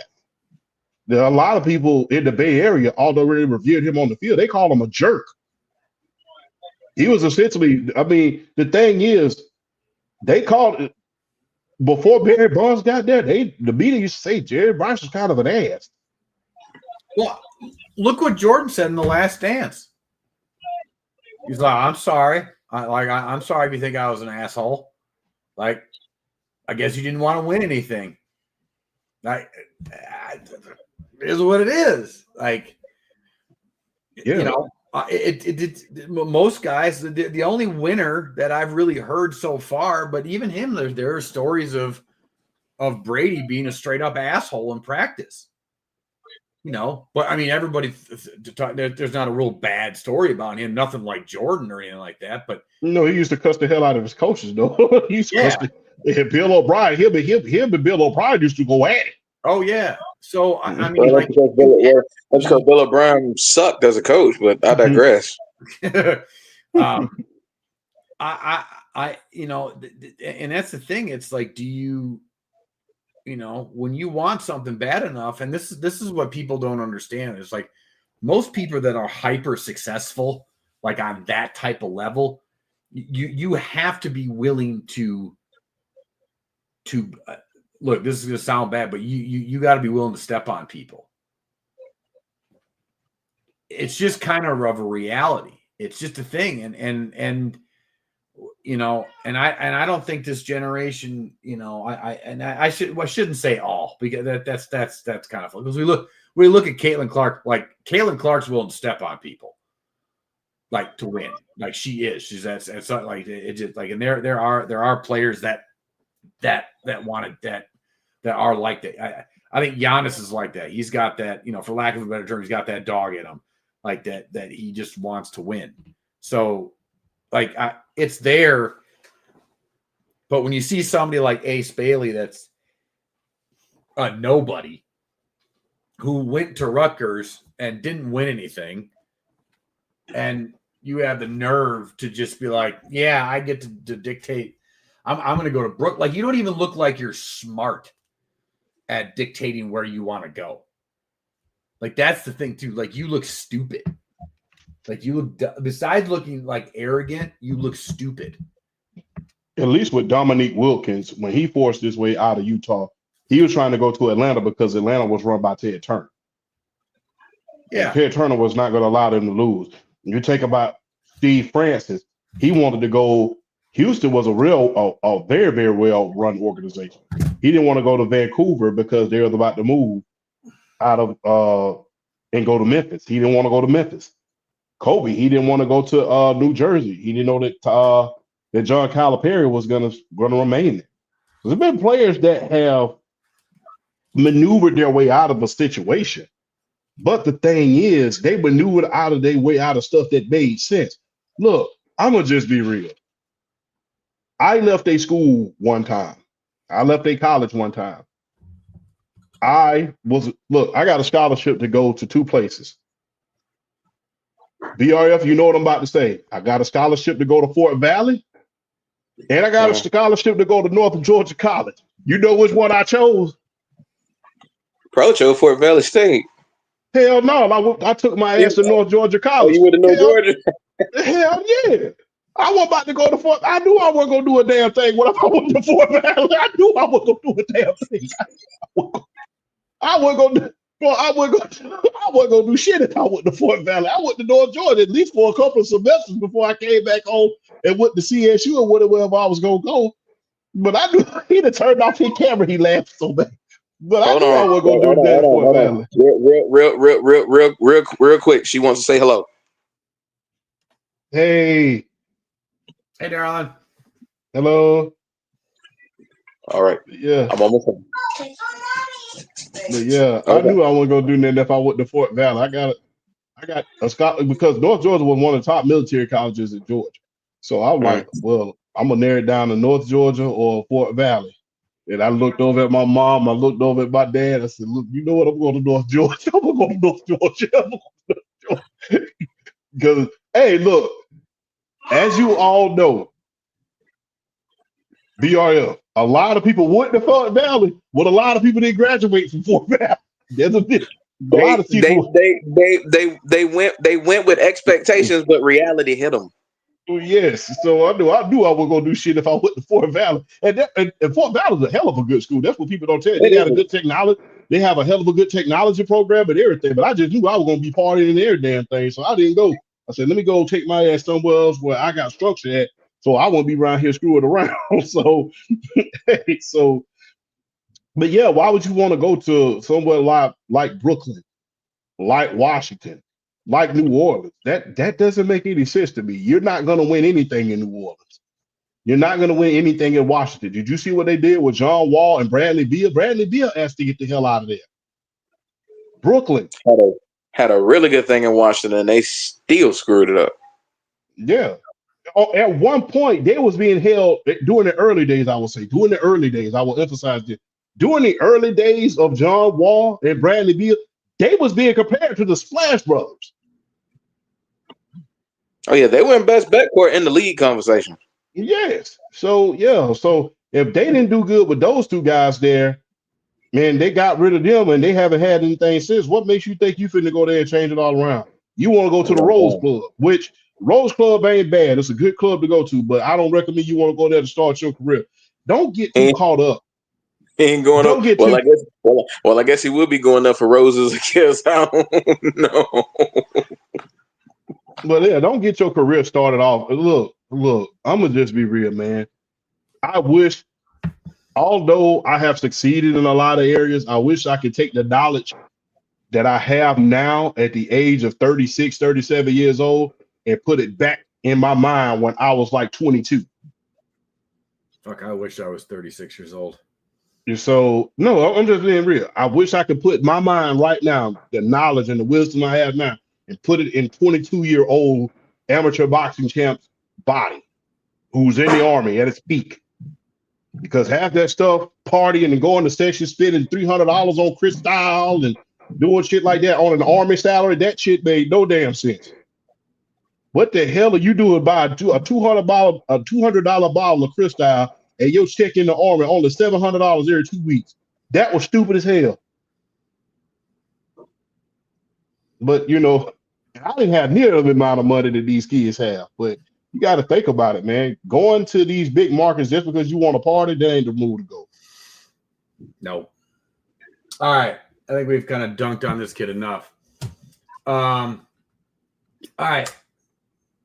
Right now, who's being undermined more, the Phoenix Mercury or the Atlanta Dream? Right now, this is the current WNBA standard. Phoenix is 12-5, but they're 7-3 in their last 10, and Atlanta's 11-6, and they're 6-4 in their last 10. So I want to know why they're being undermined. Make a move. To be honest with you, I'm not gonna lie to you. The reason why I say that they're being undermined is because it was just a foregone conclusion, especially when the season started, that the Indiana Fever had won the offseason. It was just a foregone conclusion. And then everybody was talking about, Asia Wilson and the Aces. Yeah. Rightfully so. Then everybody was talking about NAPHEESA COLLIER. And, nobody was really talking about anything else. But people failed to realize at the beginning of the year, people automatically wrote the Phoenix Mercury off once Diana Taurasi, she retired. And Brittany Griner left and went to Atlanta. And BRF, to his credit, warned me about Atlanta. So he warned me, he said, hey, champ, you might want to pay attention to what's going on in your home state, because I don't think you understand. I said, I know we didn't do good last year, but this year, I guarantee you. And lo and behold, they make some noise. And like I said, I think it was, people don't consider Atlanta a small market because of how big the city is, but it's relatively a small market. It's a small market. So I think that plays a role in there. So that's how come I believe Alicia Gray is not being talked about more as far as MVP conversation. I believe Satu Sabali should be talked about more as far as being one of the best bigs in the league. So, but like I said, everybody's focused on Asia, NAPHEESA COLLIER, just to name a few. So that's why I believe they're being undermined. But the team that's being more undermined is Atlanta. Atlanta is being more undermined than anybody. Okay. BRF? Yeah,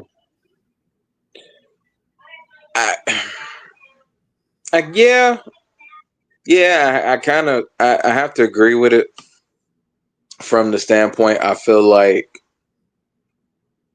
if the Indiana Fever like get hot and make a run, they're gonna talk about them. If the New York Liberty turn it around, make a run, they're gonna talk about them. The Atlanta Dream could be like right there with them top three as far as like wins or whatnot for the conference. I promise you, it's gonna be Indiana and New York, and not and Atlanta's just gonna be right there because hey, you're a good story, but you know what? We're not gonna pick you over Indiana over New York in a playoff series, and I'm just like, okay, y'all keep telling yourself that. I mean, Atlanta, as they're constructed, can hang with either one of those teams for a playoff series. They can. They got the perimeter game on lock. You got Alicia Gray, you got Ryan Howard. They can both shoot from the perimeter. They both do everything well.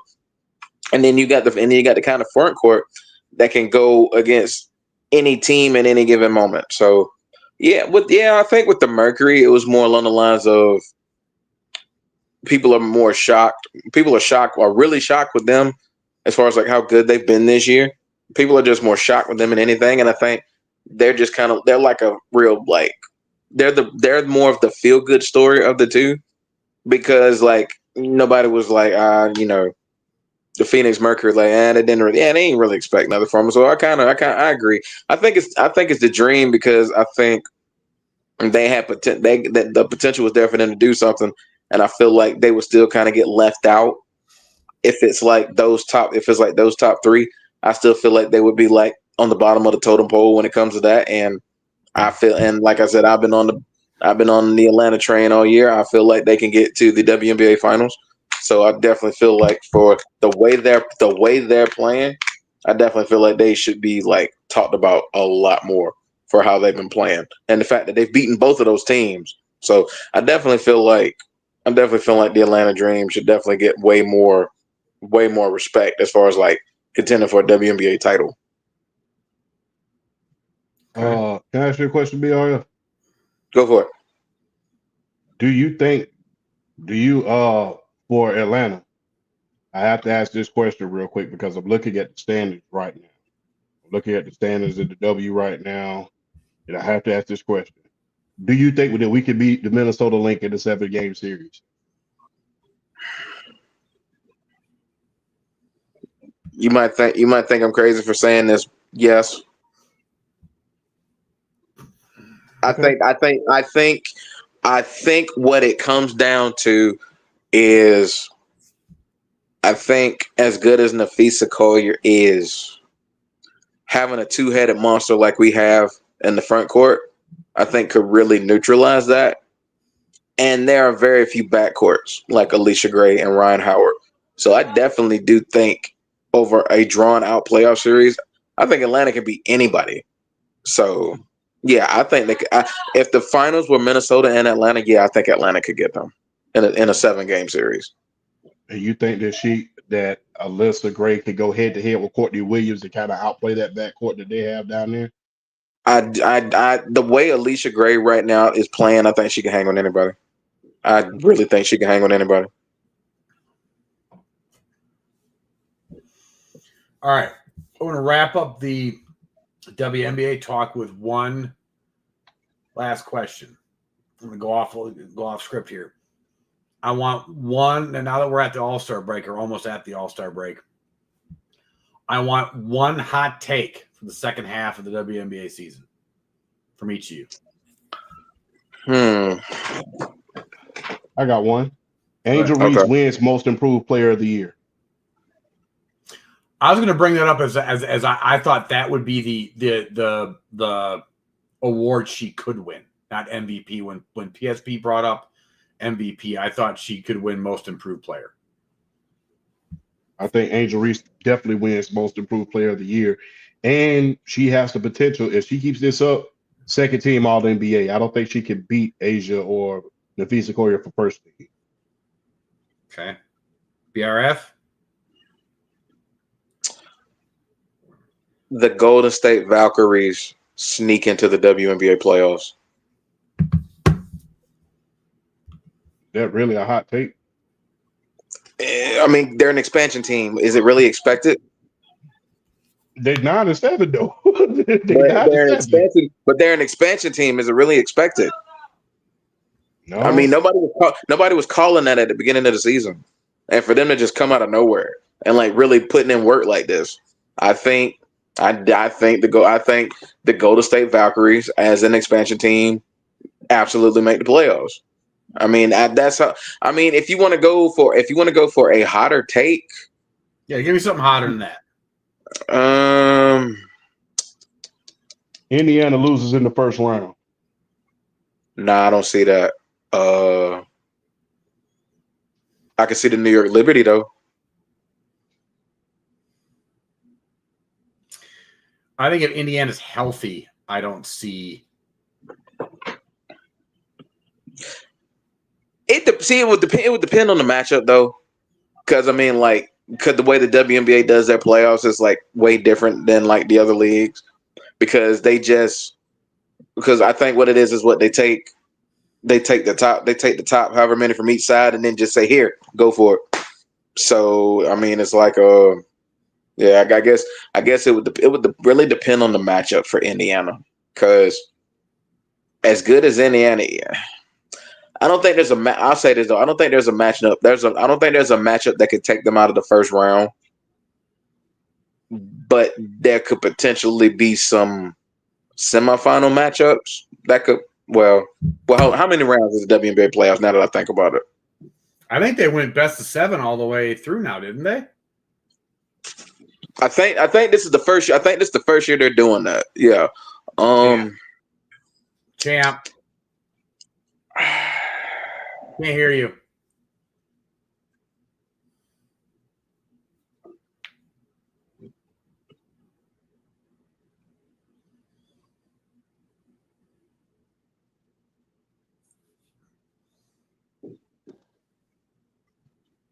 Mm.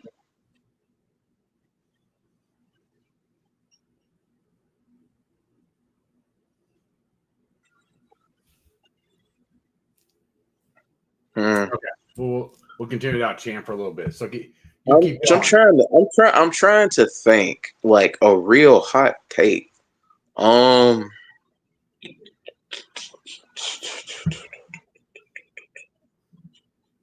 Honestly, I don't know.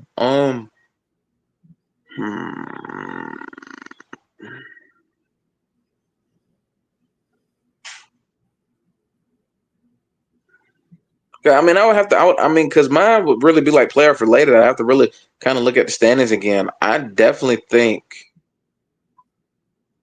if I was to pick a team if I was to pick a good team, like a top shelf, top tier team to lose in the first round right now, I would probably go New York Liberty. Why? I would probably go New York Liberty. But why? Because I don't know, like even with Brianna Stewart and Sabrina Ionescu there, I feel like the depth for some reason just ain't flowing like it was last year. Losing Jonquel Jones is definitely gonna hurt, but I don't see that same kind of like when the New York Liberty last year were at their peak, it was like it didn't matter who they had on the floor.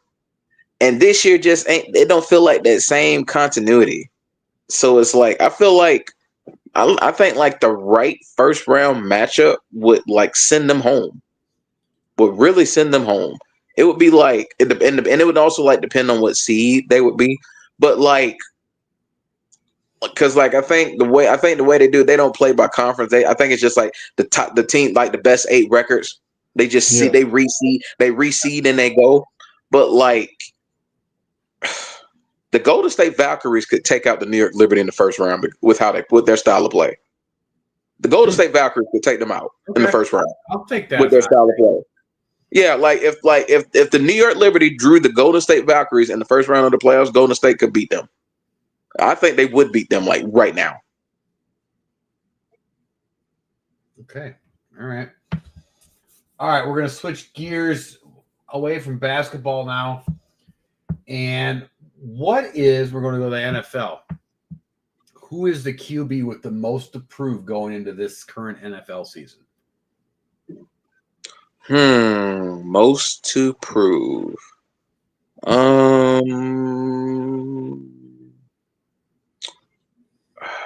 I would have to say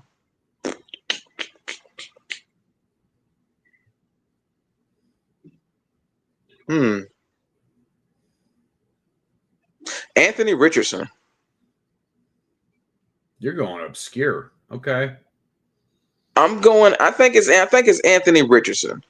I think Anthony Richardson has the most to prove because I feel like they've handed him the Indianapolis Colts, the keys to the kingdom on the silver platter, and I still feel like he hasn't fully grasped it yet.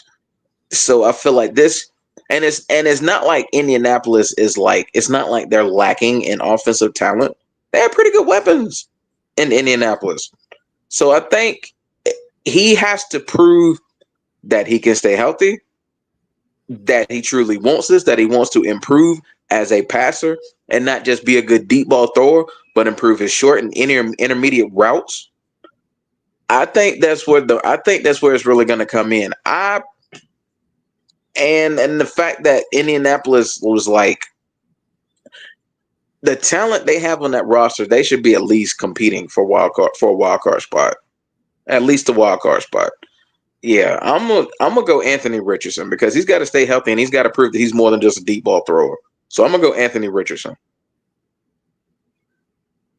Champ. Kyler Murray. Okay. I'm not gonna take the easy way out and say Dak Prescott because everybody's gonna say Dak Prescott has the most to prove. You pay for the Cowboys, you got some shit to prove every year unless you win a Super Bowl every year. So that's the easy way out. Kyler Murray. Remember when everybody blamed it when he was having that MVP caliber year. Everybody blamed his up and down cycle on Cliff Kingsbury. Well, now that Cliff has a more cooperative quarterback, look what he's doing. Look at what Jaden Daniels did this year. That was arguably one of the best years for a rookie. And had it not been for Josh Allen and Lamar Jackson putting that MVP out of reach, it probably would have went to Jaden Daniels. But because Josh Allen and, Lamar Jackson were 1 and 2 this year, it virtually didn't give no room to Jaden. Your offensive coordinator went somewhere else and went to the NFC Championship immediately with not a lot of talent. They didn't have a good offensive line. That offensive line was blue dog jaw. It was garbage truck juice. Your running game was on and off at times because Bijan Robinson, well, it's not Bijan, Brian Robinson, and Austin Eckler in and out of the lineup a little bit. You only had one main weapon, Scary Terry. Your defense, it was a lot of patchwork. It was real good, but a lot of patchwork. So with the pass defense was great, but your run defense was awful. That run defense was awful. Awful. So with that being said, and it did the same thing last year. Got off to a very, very hot start, then crashed and burned. It's kind of like a high. He'll start off real, real good, and he'll be on a rush. Well, I won't call it a high, like a sugar rush. Y'all athletes, y'all know what a sugar rush be like. You go all out there, first 2 quarters, you all hype. Then that sugar rush, that shit start to crash. Then you ain't got as much energy as you do. That's what it is with Kyler Murray. It's like a sugar rush. He starts off hot, and you see all of these very, very, very, very good flashes. Then the second half of the season comes, it's like, huh? Well, what is this? What in the blue blank, blank, blank is this? Because I don't understand. One of the great words of Drake, I don't know what's going on. So he has something to prove this year if he plans on being in Arizona, because they are a top 10 pick next year and he's healthy for another full year. We might be talking about him going to Pittsburgh next year. I had that discussion this year.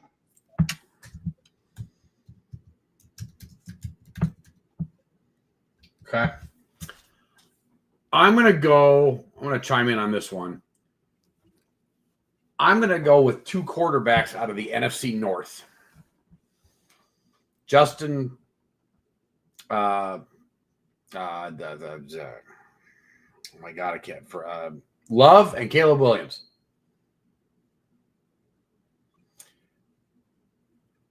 Caleb Williams has been given every advantage now. The Chicago Bears went and got everything that this guy needs to succeed now. They've improved the offensive line. He has weapons galore. They went and got that. They went and got the best coach. Ben Johnson, the coach. I feel like if Caleb Williams doesn't come out and do what what a number one overall pick is supposed to, we got some problems in Chicago. And then just not so far up from the north is Jordan Love. Jordan Love, we were talking about last year about he was the front runner for MVP. And it didn't really go so well. Injuries, inconsistent wide receiver play, so on and so forth. All right, well, now you got another year, got another draft.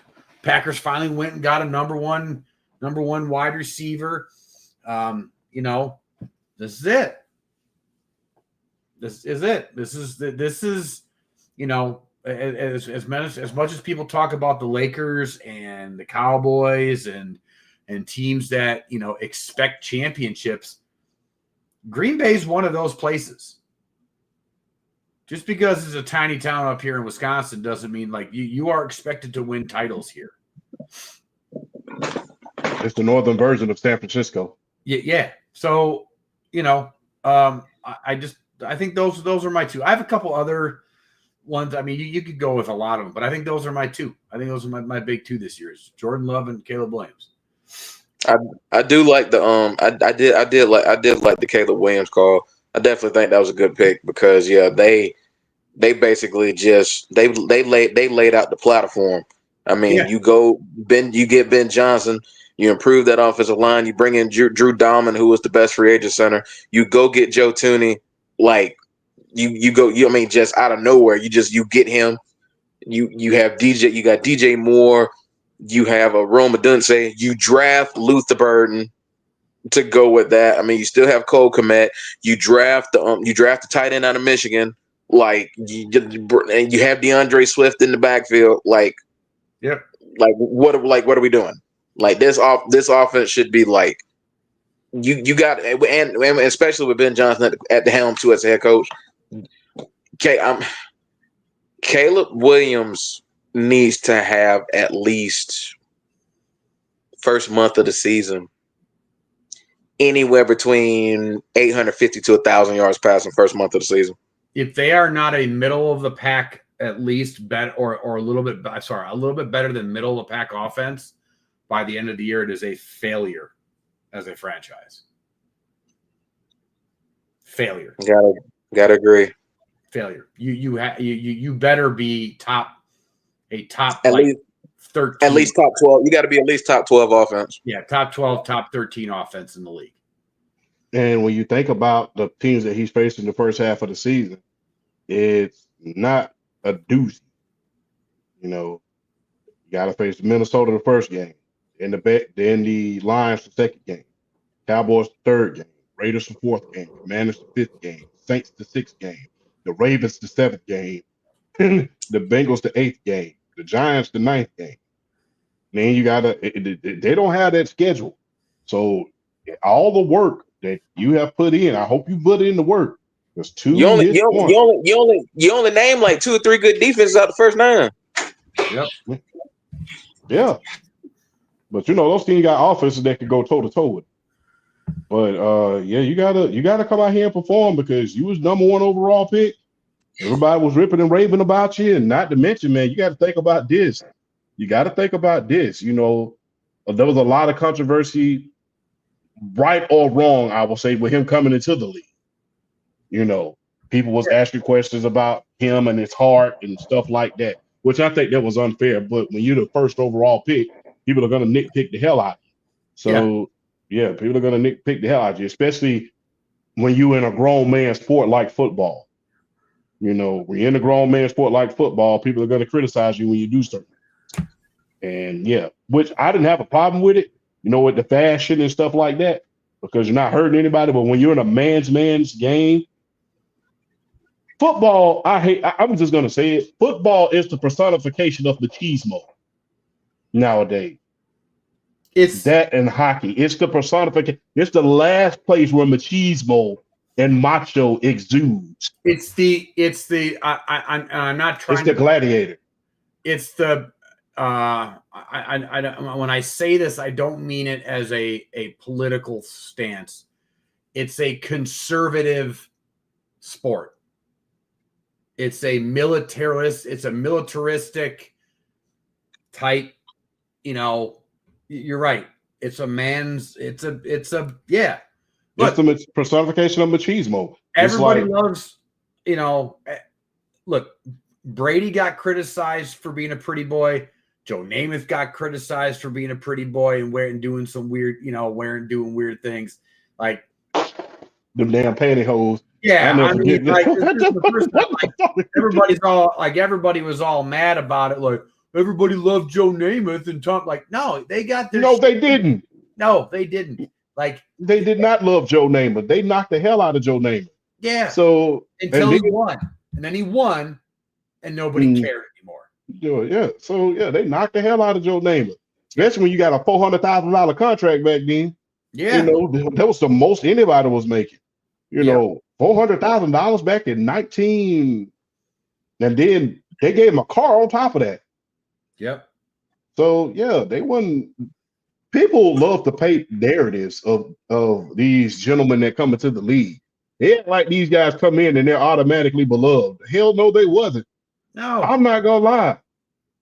I could not stand Tom Brady, probably because he beat the hell out of my team every time he played us. But I didn't like Tom Brady when he played against us.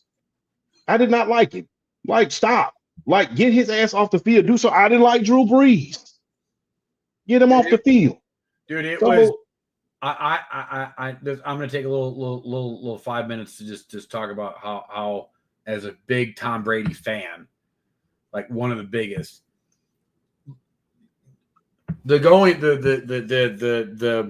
he beat people into submission to just accepting that he was the GOAT. Like, I have never seen people hate somebody with such vitriol, but then just went, they just went, oh, fine. Yeah, he's the best. Like, my dad, I don't know how many Tom Brady rants he went on, just like hated the dude. I remember watching the AFC title game the year they lost to the Broncos. It was Manning's last Super Bowl, and just watching Von Miller and that defense, like, just kill him. I mean, I've never seen a dude get the shit kicked out of him like that. And that last drive when Brady almost tied the game up, even my dad was like, how the heck, why? This dude should be dead. And then when he won one in Tampa, he just went, I can't. He's just that damn good. Like, it did. So I've never seen somebody, but that's the thing, like, everybody hated him. Everybody hated Joe Namath. Like, there's real weird random exceptions when it comes to like lack of hate right away. But like, I remember, like, dude, when Dion came in the league and all the stuff that he used to pull all the time, everybody hated his guts. Like, you know, it's so funny when these newer generations act like, you're right, champ. Like, everybody just got a free pass back in the day, and it's like, no, they didn't. They didn't get a free pass. They just earned the recognition they got now. So. Yeah, that's pretty much it. Anybody else got anything to add? Got one thing to add, man. Look, number one, just say this: we're gonna let you host more often, damn it. I'm just keeping it real. I like that. Let's just hope I don't. Yeah, I got to take a break if my daughter calls. But other than that, yeah, I like those. I used to host my podcast all the time before. So yeah, that's light. That's nice. You know, the POG, the personification of greatness. Thank you. I appreciate that. But always a privilege. Oh, go ahead. No, I would say, like, with that being said, if everybody's said their piece this week, just wanted to let everybody know where they can find you at, and we can head into another week of sports. Undisputed world champ. If you're in the chat, like and subscribe. Shout out to Sports PSP. Shout out to BRF. Shout out to you, Flash. Always a privilege, pleasure, and an honor to share the stage with both of you guys. Hey, started from the bottom, now we're here. So, must say, man, I'm just glad to be here, man. Just make sure you like and subscribe to the Undisputed GOAT podcast, man. All the support and love is needed.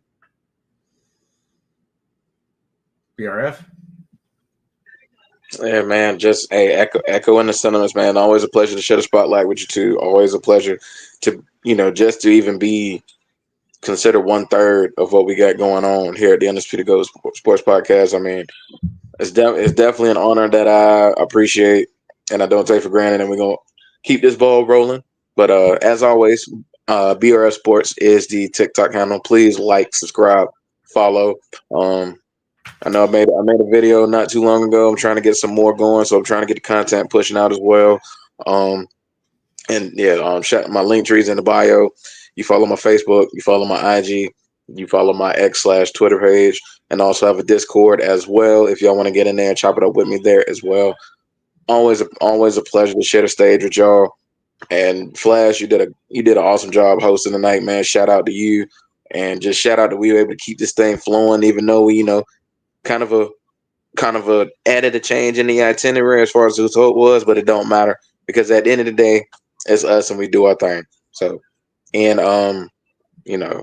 some cool guy who I know likes to say from time to time, a topic not thought about is a topic not talked about. So y'all let us, and we're gonna keep the party going. All right, you can find me at Flash22 on Instagram and TikTok, and then Linktree on bio. I'm also on Twitch every once in a while, although I rarely get to do that. But what's up, Brandon from the block? And with that being said, good night, everybody. Salute. Don't forget to hit that subscribe button. Yeah. Like, comment, subscribe. Yeah. Get us to 200. Let's go. 200. Yeah, you get us to 200. Yeah, get us to 200. We almost at 160 right now. Come on. Let's keep going. Hey, man, look, we just glad to have you here, Brandon. But what's up, Brandon? Hey, so. I will see you guys next week. All right. Same bat time, same bat channel.